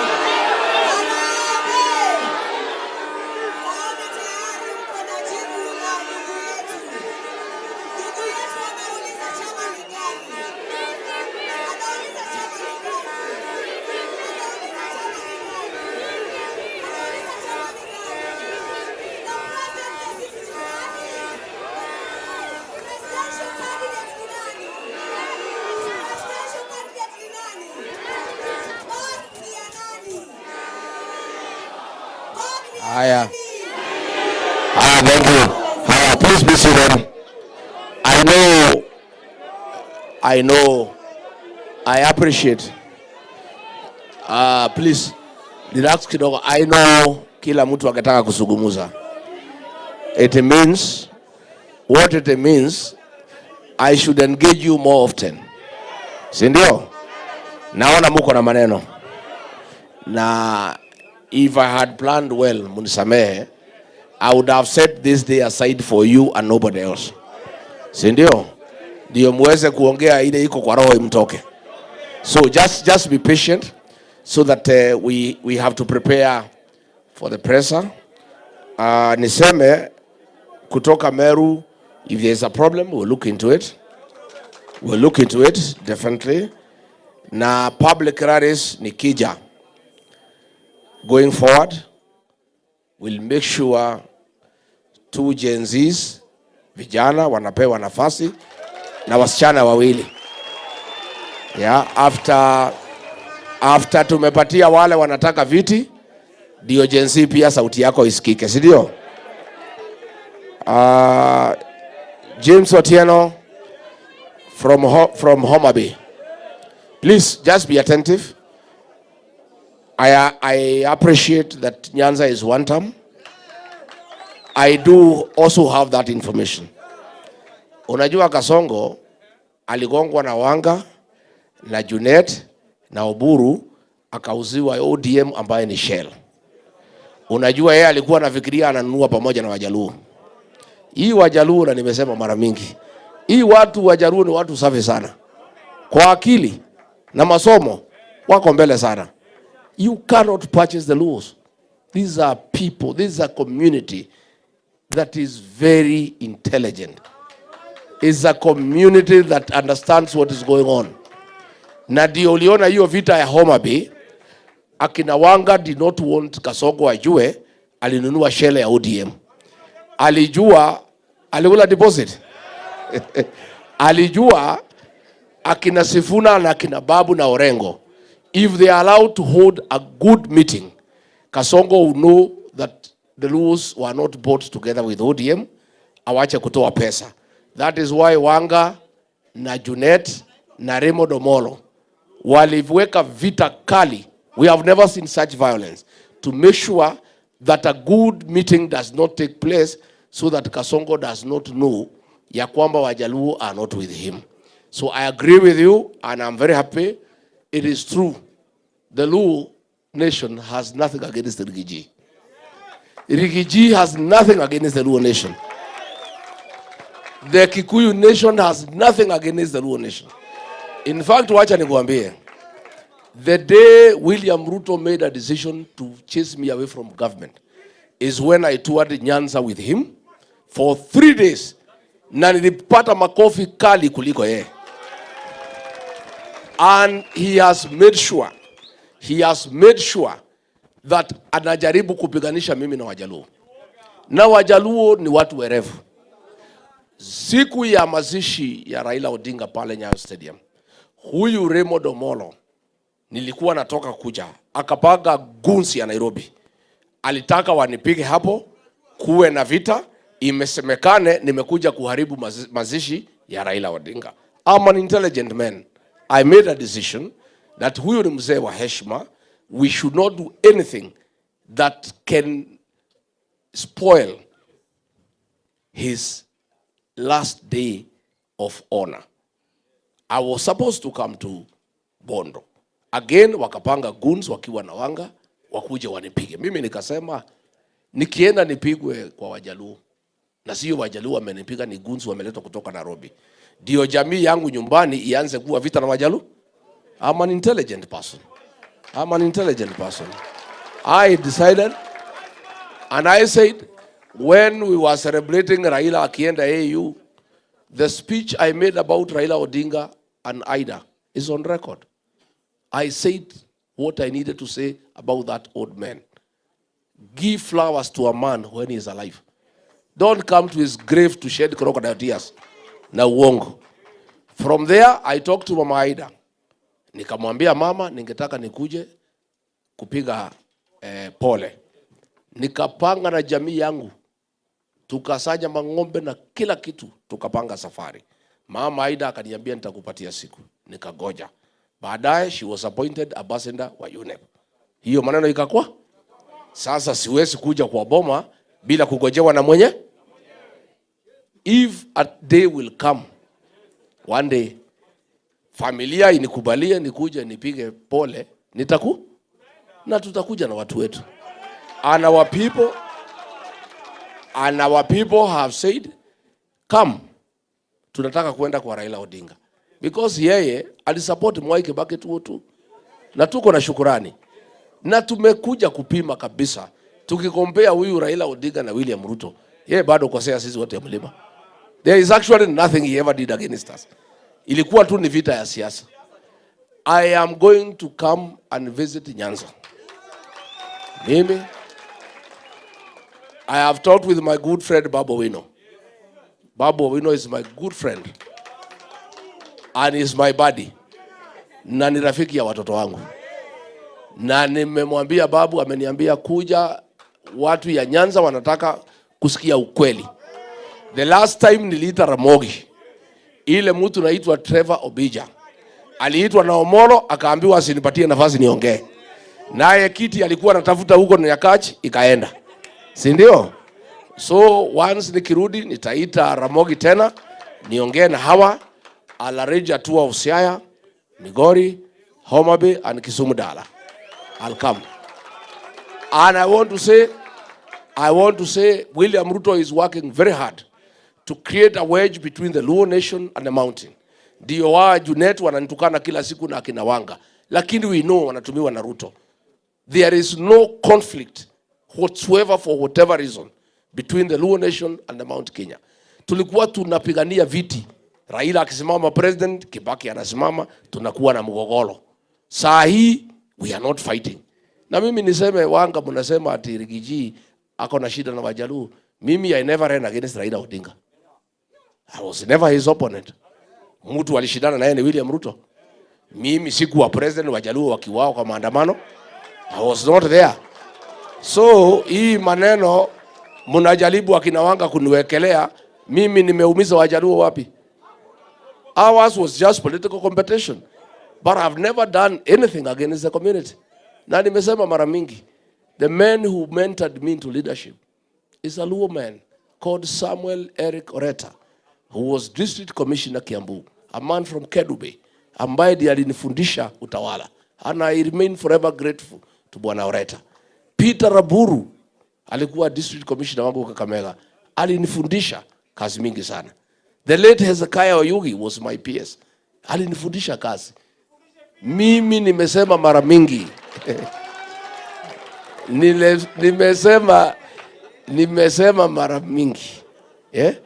Mimi nilikuwa na shida hii, tumbo yangu inanisumbua, naenda kwa daktari na mpaka nikapata profesa Mjaruo pale anaitwa Uhuru. Akagusagusa, akajua tembo gani, akanipatia dawa. For 7 years I have no problem. Mimi madaktari yangu ni Wajaluo. My architect ni Mjaluo. Engineer yangu ni Mjaluo. Wale watu wananisaidia mechanics ni Wajaluo. These are great people. Na ni watu ambao ni watu wazuri. And they are very serious in what they do. Ukitaka daktari ambaye atakuangalia vizuri, look for a Luo professor. So wewe Kasongo, don't try to come between me and the Luo nation. Sisi hatuna shida na watu. So please, kwa sababu ya masaa. Nitapatia nyinyi. Haya sawa. So what we do, good people, najua mko na maneno, but please, I beg you, because we have a tight program. Wacha hao viongozi waseme jambo, mama boys waseme jambo, niseme mambo matano, munipatie a few minutes, niende niweke kwa ile report, alafu tuende press conference pamoja na nyinyi. Tumekubaliana? So give give the leaders waseme jambo. Welcome mheshimiwa wetu kutoka Kirinyaga, women representative wetu Jerry Maina, women representative Kirinyaga County, fierce and very progressive. Karibu mheshimiwa.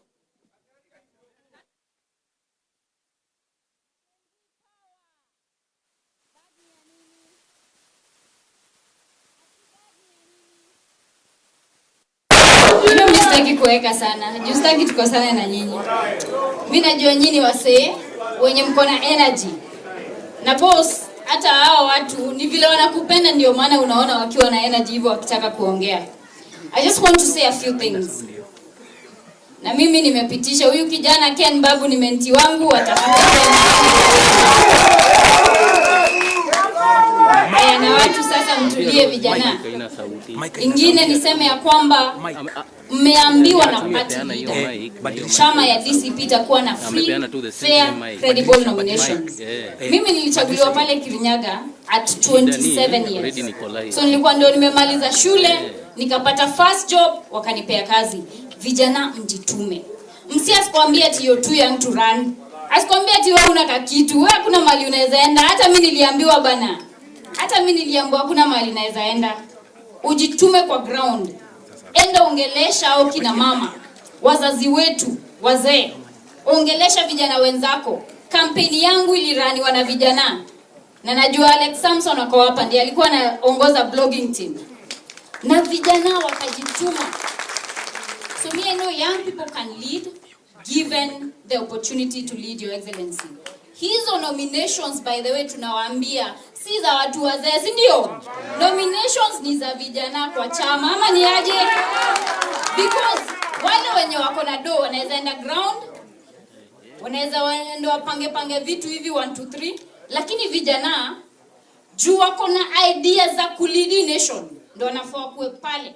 Na si kila time ati vijana wako forefront ya vita, lakini ikifika ni nominations tunaanza kuona kuna wase wengine hapo hata hatukuwa tunaona kwa campaign ama ni aje.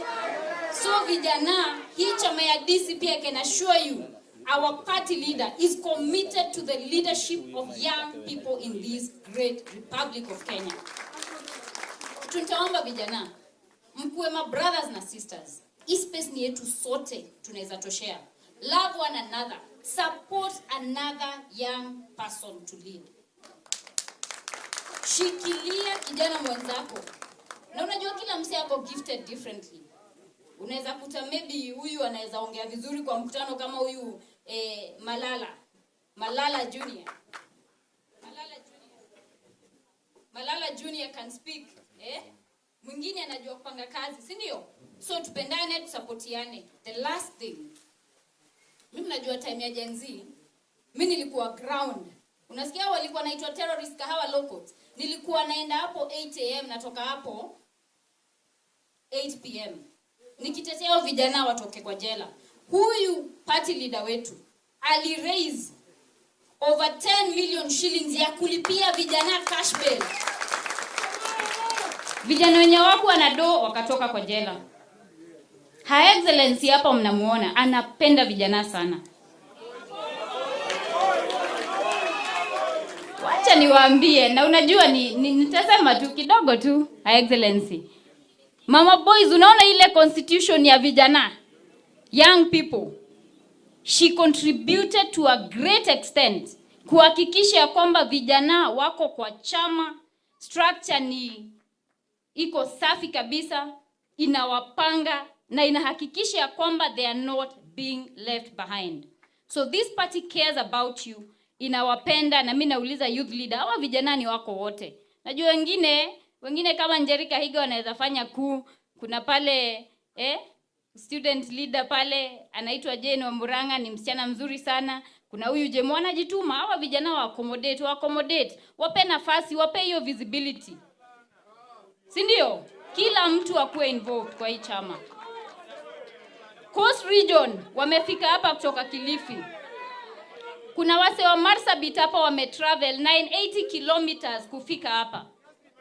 Kuna wase wa West Pokot hapa kina Ajax wamefika hapa. Imagine wametoka West Pokot. Hao vijana wote, include them in the party. Wape opportunity ya kushine pia, wafike pale mbele ama ni aje? Ndio kesho ijipe, si ndio? Kesho ijipe. Asanteni sana. Mimi sitazidisha hapo. God bless you. I love you all. Sasa tuzungumziwe na mheshimiwa Kanini Kega Yela MP. Asante sana.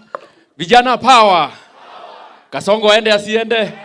Nionyeshe Kasongo aende asiende? Your Excellency, this is your day with the young people. But I want to tell you, as young people, mimi mara ya kwanza kusimama nilikuwa 4th year university. Nikaanguka. I never give up. The second one, niliingia. So I want to assure you, jipe nguvu.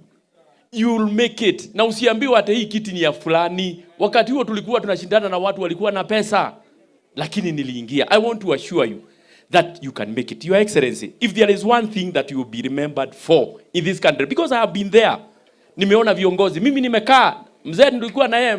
Baba nilijaribu kupandisha baba hapa kwa mlima. Ile kuanguka nilianguka hapa hujaiona. I want to assure you, Your Excellency, because there is something I have seen in you. Mentoring the young people.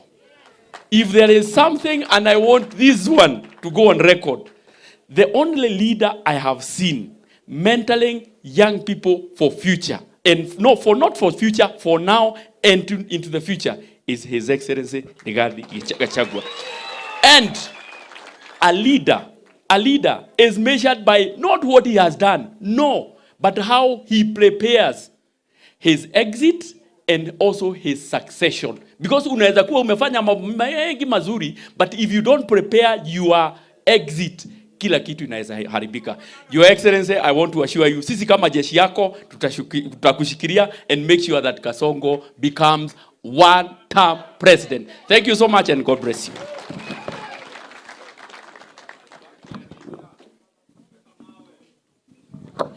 Your Excellency, sir. Hawa vijana wote the whole time wamesema kuna sauti wanataka kusikia. Kuna sauti wanataka kusikia. Sauti mnataka kusikia ni ya nani? Mnataka kusikia nani? Your Excellency, please come address the youth.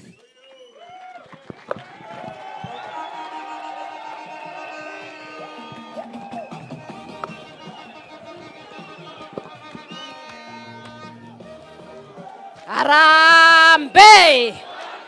Harambe! Muko wazima lakini? My boys. Ai, maboy mko sawa?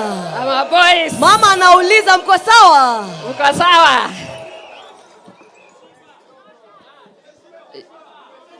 Mumeshiba? Sawa sawa. Kila nimesikia, Your Excellency, the People's Deputy President, and you know he's boy number 1 in the house. And I say this, Your Excellency, today there are many people who have come. The party DCP is one unique party. And it has what you call religious caucus, which does not no other party has. And I happen to be the matron of those young people. Those people came from many different counties. I would like you, Your Excellency, to see them as they stand. They were the first here to arrive here at 7 in the morning. And they pray for us. Muko wapi? George and the team, tafadhali. Tusimame tafadhali. Makofi jamani. Manake, we know in everything that you do, commit it to the Lord. And please sit. I think it is very important to know that values, ethics, family and everything is very important. And God being the center is everything. When God is guiding you and leading you, you will never fail. So we should never make a joke about people just praying for tea and everything. The religious caucus had a chair who was supposed to come and say something. I will donate you 1 minute. George, come. He mobilizes a lot. Mahali upo karibia. I want you to take just 1 minute and show them how the religious people talk. 1 minute. Praise the Lord. Tuko salama. All the students, because najua mko under the religious caucus, all the students that came from Western, from Nairobi, tafadhali mumekaa hii area tusimame wote. Will you just stand bana? Tuko team kubwa from Machakos, Western, from Nairobi, all that team that came. You can see it's a big team. So this is what we are saying. This is what we are saying. Tunaweza sikiliza kidogo. This is what we are saying. That in 2027, the young people will not just approach politics by faith. Tumezoea kuambiwa tuende by faith. As a church, we are going to approach politics by both faith and statistics and science. We must, as long as we want to believe, we would wish to understand that young people who are in campus, when I joined in campus 2020, the school fees was 26,000 and help was 40,000. Si tunaelewana? Food was 10 bob. Right now, hostel alone in the University of Nairobi one semester is 19,000. So we don't want to just do faith. We want to do faith and science, data. There's something called data. So as a religious caucus, we do not want to approach the party by just praying. We are going to contribute science, data, and bring expertise that is going to improve this party so that we will not just be a praying party. We are going to be a party that will present to the church data that will push us forward. Siko sawa sawa? Siapo tuko sawa? Thank you so much, ma'am, for being our mentor and for pushing us. That we are not just praying, but we are bringing data to the party that will help us. Thank you so much. Thank you, George. The global question today is how we approach the future. The future which belongs to the young people. 1.2 billion unemployed youth. And out of all the unemployed 1.2 billion, 60% are under 25. And we need to start thinking. I was listening to you asking questions, and I was expecting you would be contributing and telling us what is the future and how do you want to approach it. I'm going to speak to you, men and women. Leadership has no color, leadership has no religion, and leadership has no gender. If you are going to lead, you must stand your place. And you must be able to say what it is that you want to deliver. It is not just being a leader for the leader's sake. Because the offices you are asking, they are structures, but the individual is the office. We want offices that serve the people. You are the future. You are the one holding the future. You are the ones who have gone to school. You are the ones who are suffering from help. You are the ones who are suffering from this SHA and everything. And therefore, you are to shape the future by becoming who you are supposed to be. Stand up with your feet, think with your mind, and operationalize whatever system and structures that are going to be there. If it is your leaders, hold them accountable. It is not just whipping emotions. It is a place where you ask, what are you going to do? And then, once they go to the end of it, have a marking scheme. Even yourselves, you'll be marked. There is something called accountability. You have seen His Excellency, he has been standing firm and bold.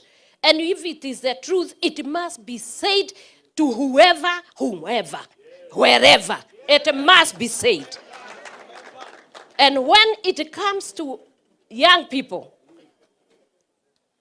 existential threat of the young people is refusing them to have the democratic right to express themselves, because the future belongs to them and their children. If they are going to contribute to this country, they must be allowed to express themselves. They must be allowed to speak. They must be allowed to work within the space to see that the future is well grounded. Are you hearing me? Yes. And young people, let me tell you, sometimes if you see us standing and talking, I come from a background that many of you have read. The next thing is that I'm not just a housewife. Ask him. He found me at the university. Okay? Ndiye alisema aliniweka box. Lakini nafikiri tuliwekana box. Sisi wawili. And I'm a banker by profession, and I have been in project management, and I have seen. That is why in my office, I decided to do something that was different. To take care of the widows, orphans, people who are differently abled, and the boys. And I assure you, with His Excellency, when we get there, there is going to be affirmative action for the boy child. There is going to be one. But all I ask you in leadership, please stand your ground and make sure you are standing not for status, but to serve the people. God bless you. Asante sana, Your Excellency. Please remain there, and His Excellency, so that you can receive this proposal from the Persons with Disability proposal. Manake, you've been championing that very important noble cause where they want to be heard. Your Excellency, you will receive this proposal from this team. They also have a gift for you. Tafadhali tuweze kuwa tunakaribisha ile zawadi yao. Tafadhali karibisha ile zawadi. Ladies and gentlemen, members of the 4 states, Her Excellency, His Excellency receiving the proposal from the Persons with Disability DCP League. Inaeleza maoni yao kuhusu ni vipi wangependa kuwa included. Sababu sote lazima tuwe tunapata mambo yetu sawa sawa. Shikilia zawadi kidogo. Baada ya hapo, Your Excellencies, mtareceive zawadi. Zawadi hii imetoka bado kutoka hii team.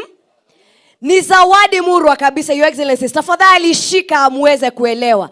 Kidogo tu, zawadi hii, Your Excellency, unakumbuka kuna siku kadhaa uliwahi sema umechukua muda kidogo kwenda kwenye mlima kufikiria zaidi na haswa kuomba mwongozo kutoka kwake Mwenyezi Mungu.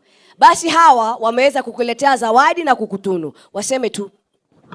Thank you so much, His Excellency, the Deputy President, Gitungati 001. Vijana hai. Vijana hai. Your Excellency, hii ni zawadi ambao tumekuletea. Wakati ambapo ulisema umechukua leave ya kuenda kupumzika na kuomba. Tukaona kuna mlima hapa na kuna mto. Kuna wewe ndio kingpin in Mount Kenya. Number 2, umekuwa ukizungumza mambo ya kweli. Na yale mambo ambao umekuwa ukizungumza, Your Excellency, hakuna mtu wa serikali amekuja kupinga. Yale mambo tunasikia ni matusi na wakabila. Tumesikia iko watu wa Kisumu hapa. Hao hawajatoka kwa mlima. Kwa hivyo tunataka kusema DCP ni chama ya kila mtu. Asante sana. Thank you so much, Your Excellency. Kuna zawadi ya mwisho. Sisi sasa tutaondoka tuwapishe wenzetu. Wako na zawadi ya mwisho ili His Excellency aweze kuongea. Na His Excellency atareceive hiyo zawadi pale juu ya podium, ambapo immediately after tutaweza kumpata akiongea. Youth League, tafadhali karibieni muweze kumpatia zawadi. Hatutasema chochote manake picha hii portrait inaeleza waziwazi. Tazama picha hiyo ya His Excellency. Ni portrait ambayo iko na simba. Manake huyu ni simba. Simba kabisa ambaye kazi yake inaonekana. Her Excellency akiwa pamoja na team hii ya youth. Tunasema ni one time. Asanteni sana kwa ishara hiyo ya ukakamavu na ujasiri, Simba Rigiji. Tafadhali sasa wote tuondoke kwenye stage. Tupate His Excellency akiweza kutuaddress. Vijana, asanteni sana. His Excellency sasa ataweza kutuongelesha. Members of the 4th Estate, tupo tayari. Asante. Tutaweza kuongeleshwa na His Excellency.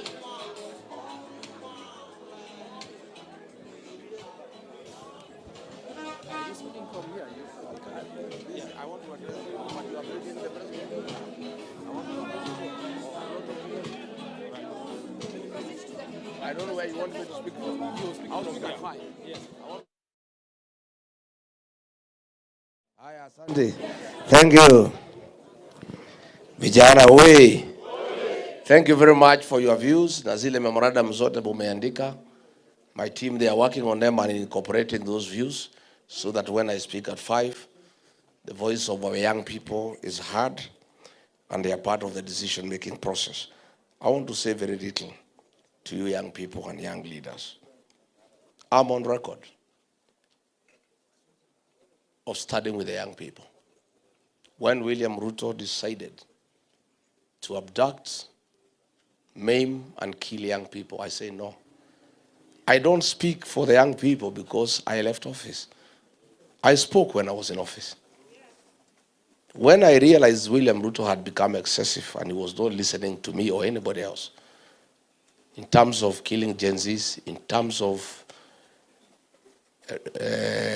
taking everything from the country, in terms of looting public resources, I came here and went to the mountain to pray. I was here for 8 days and asked God to help me to make a decision whether to just sit by, enjoy the privileges and the perks that go with the office of the deputy president, or say no and face the consequences. I left office, I switched on my phones, I came here to this forest here and prayed.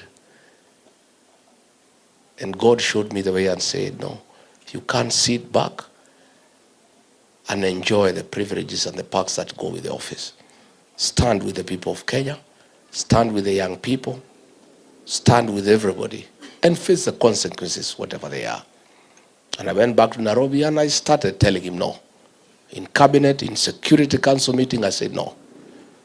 When the issue of young people came and he gave instructions that they should be abducted and tortured and if possible killed, I said no. I was the lone voice in the National Security Council. And I said no.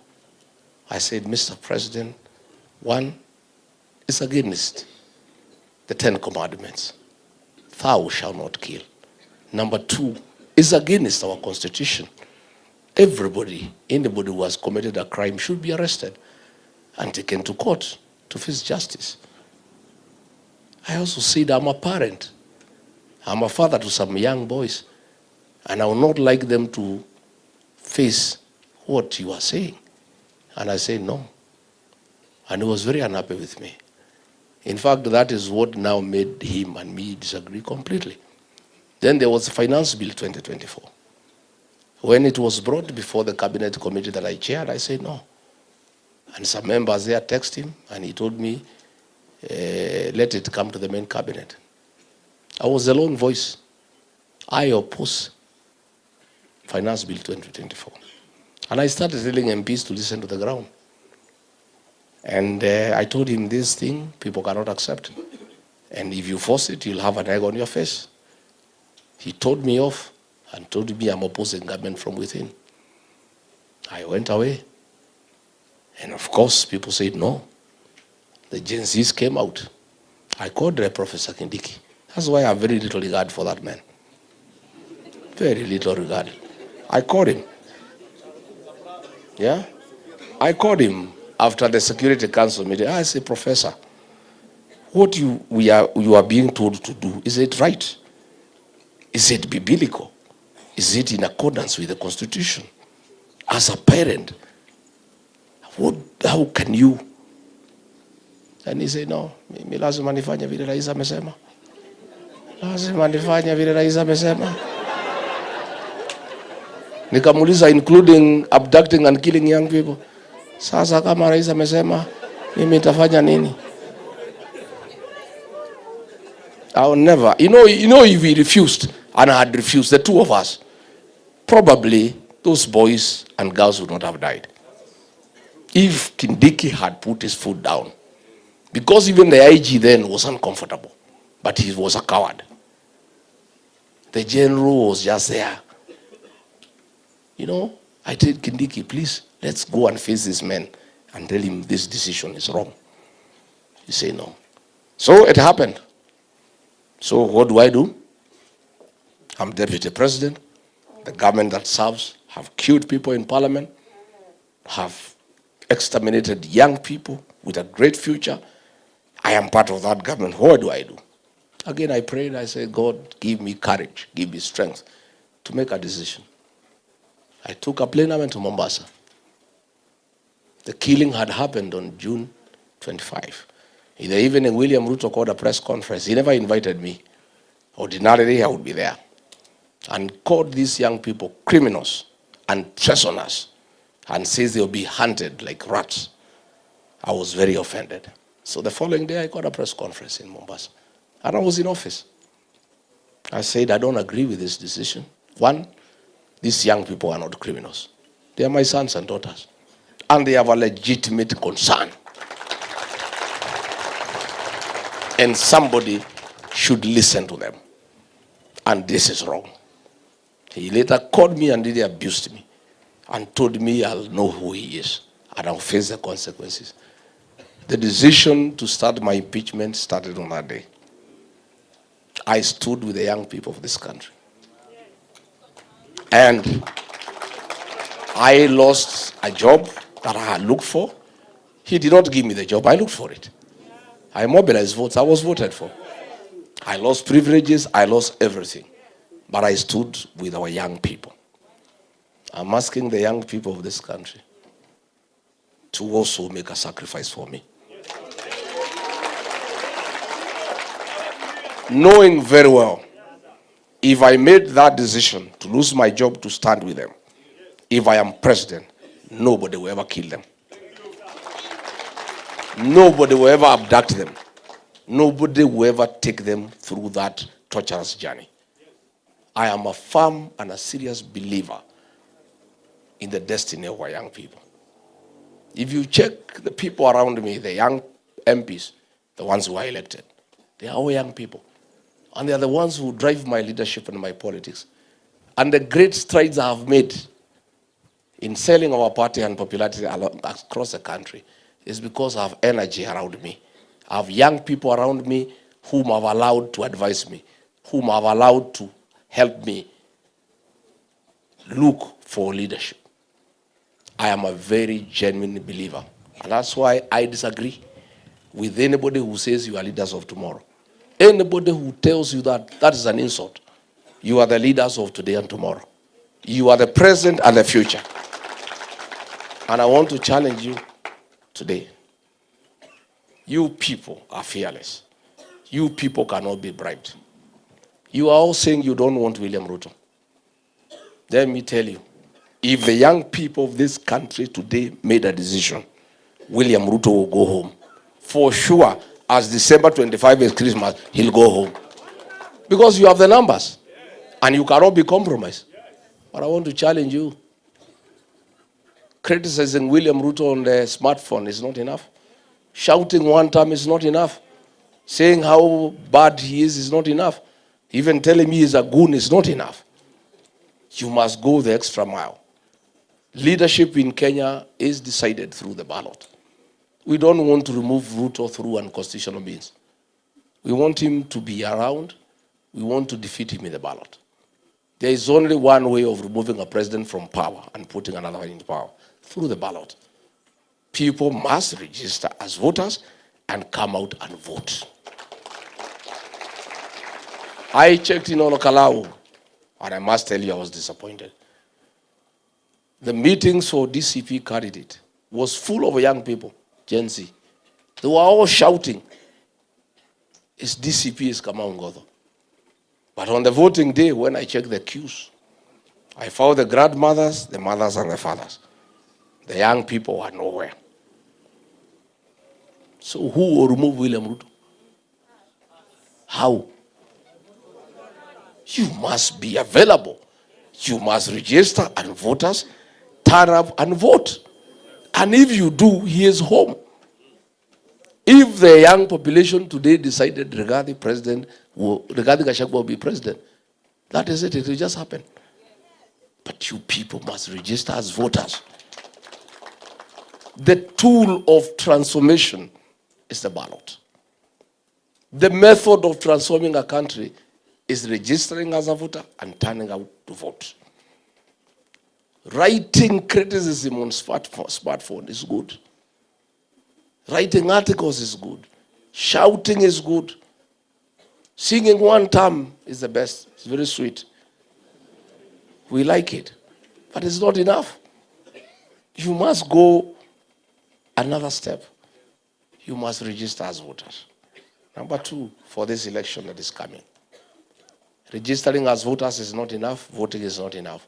We must protect the vote. This vote, our vote in Bere was stolen before our own eyes. We had won, it was stolen. In Malava, it was stolen. Then we learned lessons from Bere. We defended Olokalau. They could not steal. 2027, they will not steal.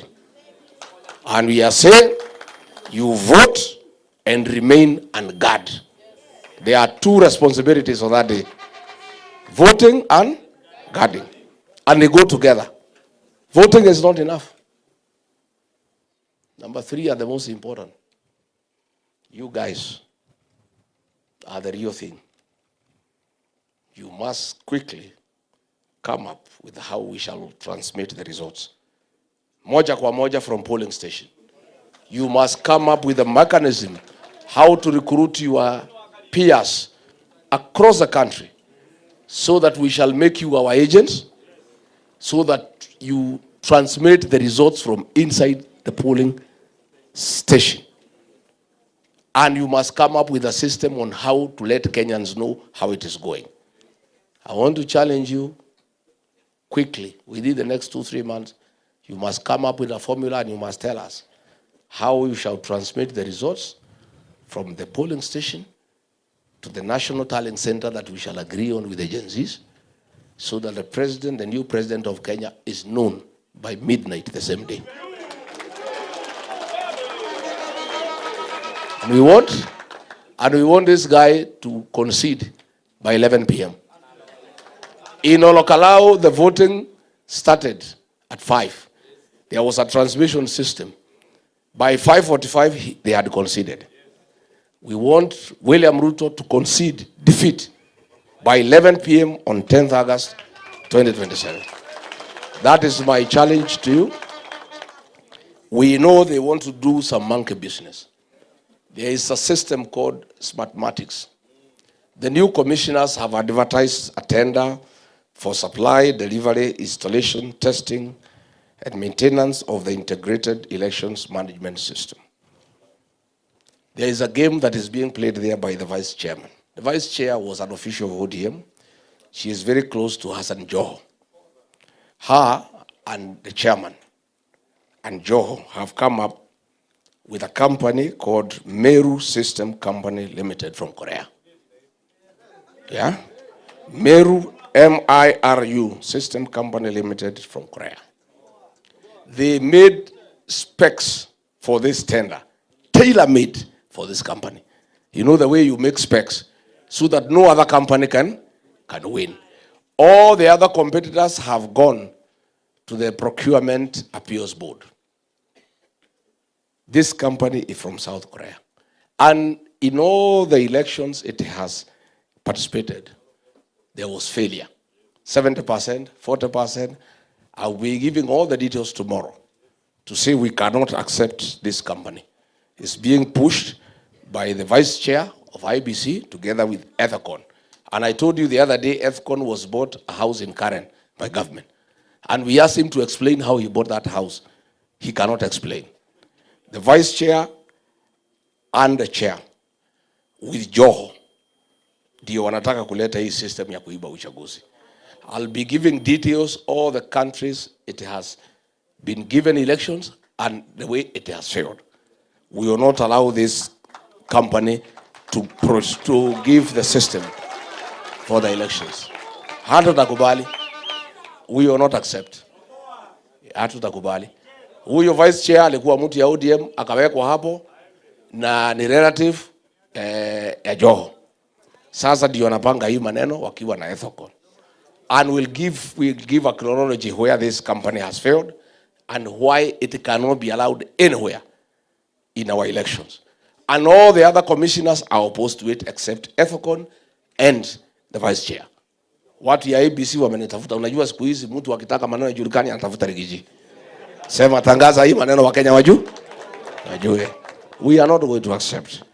So good people, mine is to tell you, as I've told you, free and fair nominations and affirmative action for our young people. Hizi vitu yote nominated ingine sasa tayari nimepeana 3 hapa. Si imeenda? Mkiwa mnakaa tu hapa. Fomu ni kujituma. And Rigathi is a very fair person. And I love young people genuinely. Still, genuinely. And I want my government to be full of young people. Nataka hizi maassembly yote mujae huko. Parliament mujae, mkuwe kila pahali. Ani unajua uzuri hivi vijana wakichaguliwa hawana maneno mingi. Watasema wabunge hakuna haja ya kukua mtu na nyumba kubwa kama hii Rigathi. Wakae kwa flat, wachukue Uber waende bunge warudi nyumbani. And we save a lot of money for the country, isn't it? I'm telling you, you good young people. So tafadhali hata governor, huyu governor Nakuru ngangana. Usiogope. So good people, I want to thank you for your contribution. Nitakuja na nitatembea kila pahali kwa Jamhuri ya Kenya. You know Gachagua amesema hawezi fanya kazi na Rigathi. Anaweza fanya na mtu mwingine yote isipokuwa Rigathi. You know why? Nyinyi mnataka nifanye kazi na Gachagua? You know why he cannot agree? See, I was with him. Kuna mambo nilikataa. So he cannot work with me because to start with, he is a thief. One, he knows I cannot allow him to abduct people and I cannot agree to extrajudicial killings. Number 2, he knows I cannot agree to sale of public assets. Number 3, he knows I cannot agree diversion of security money for politics. Number 4, he knows vile amechukua jamii moja yake amejaza polisi na kila pahali, siwezi kubali. You know? He also knows I am not a yes man. Yeye anatafuta sanamu. Si yako na moja? Yes sir. Wewe Sabrano. Kuja hapa.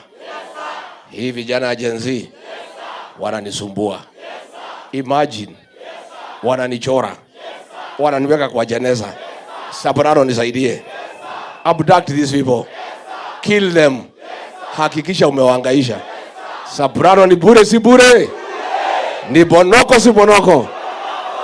William Ruto is saying he can work with everybody else but not Rigathi. Because Rigathi cannot be a yes person. He is a truthful man.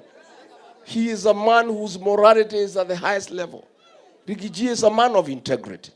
He cannot agree to corruption. He cannot agree to sale of public assets. He cannot agree to nepotism. He cannot agree to support things blindly that are not good for the country. And he is right. He cannot work with Rigathi. I want to say I cannot work with William Ruto because he is a killer. I don't believe in killing people. I don't believe in stealing the public. So, nimesema if he can get somebody else wa kufanya kazi na yeye, afanye na yeye. Mimi mambo ya goons siwezi kubali. Na tuliwachana na yeye kwa sababu tabia yake ni mbaya. And he cannot change that man. So there is no possibility that we can work together. In any case, listening to the people of Kenya, atafukuzwa next year. Sasa hata hii anasema hawezi fanya na mimi, atakosa kufanya na mimi na atakuwa nyumbani. Unless anaongea mambo ya kulima shamba yake. Unless he is saying hatuwezi lima shamba pamoja. Because from where I sit, Eco International Organization, very credible, imefanya poll. His rating is at 17%. And as a sitting president, it cannot get better, it can only get worse. So mambo ya Kasongo is a fait accompli. Is what the Italians call finito. Inaitwa? Na ile vijana wanaita kufinish? Ati vijana wanaita kufinish? That is it. So there is no possibility that he can work with anybody else, not just even Rigathi. Because you'll not be there. Unless he's looking for a farm manager, or he's looking for somebody who can run his businesses. Yeah, afanya na hao watu. Vijana tumeelewana? Nimeshukuru sana. I need to go ni prepare kidogo ndio mtania company kwa hii pressa mtapanga. Maybe nitakuja tu kufanyia hapa provided you listen without talking so that we can deliver to the country. Yes. Si ndio? Si ndio? Kabisa. So you can stretch your feet kidogo 5-10 minutes, then we retreat here. Ndio niseme ile nataka niseme kama ni. It is even good that I'm using the communique from Wamunyoro in the company of young people. Absolutely. The right audience, whom kabisa. I love, and all those things we want to do are for the greatest benefit to the young people. Because hii Kenya ni yenu. Sisi miaka yetu naendelea kusonga. Hii Kenya ikiwa mzuri, watu wale ambao watafaidika ni nyinyi. Huyu Kasongo kwa bahati mbaya akirudi watu mtapata shida ni nyinyi. Anaweza rudi? Hamwezi kubali? Asanteni sana, may God bless you. Asante Your Excellency, tutarudi ili tuweze kuwa na hiyo press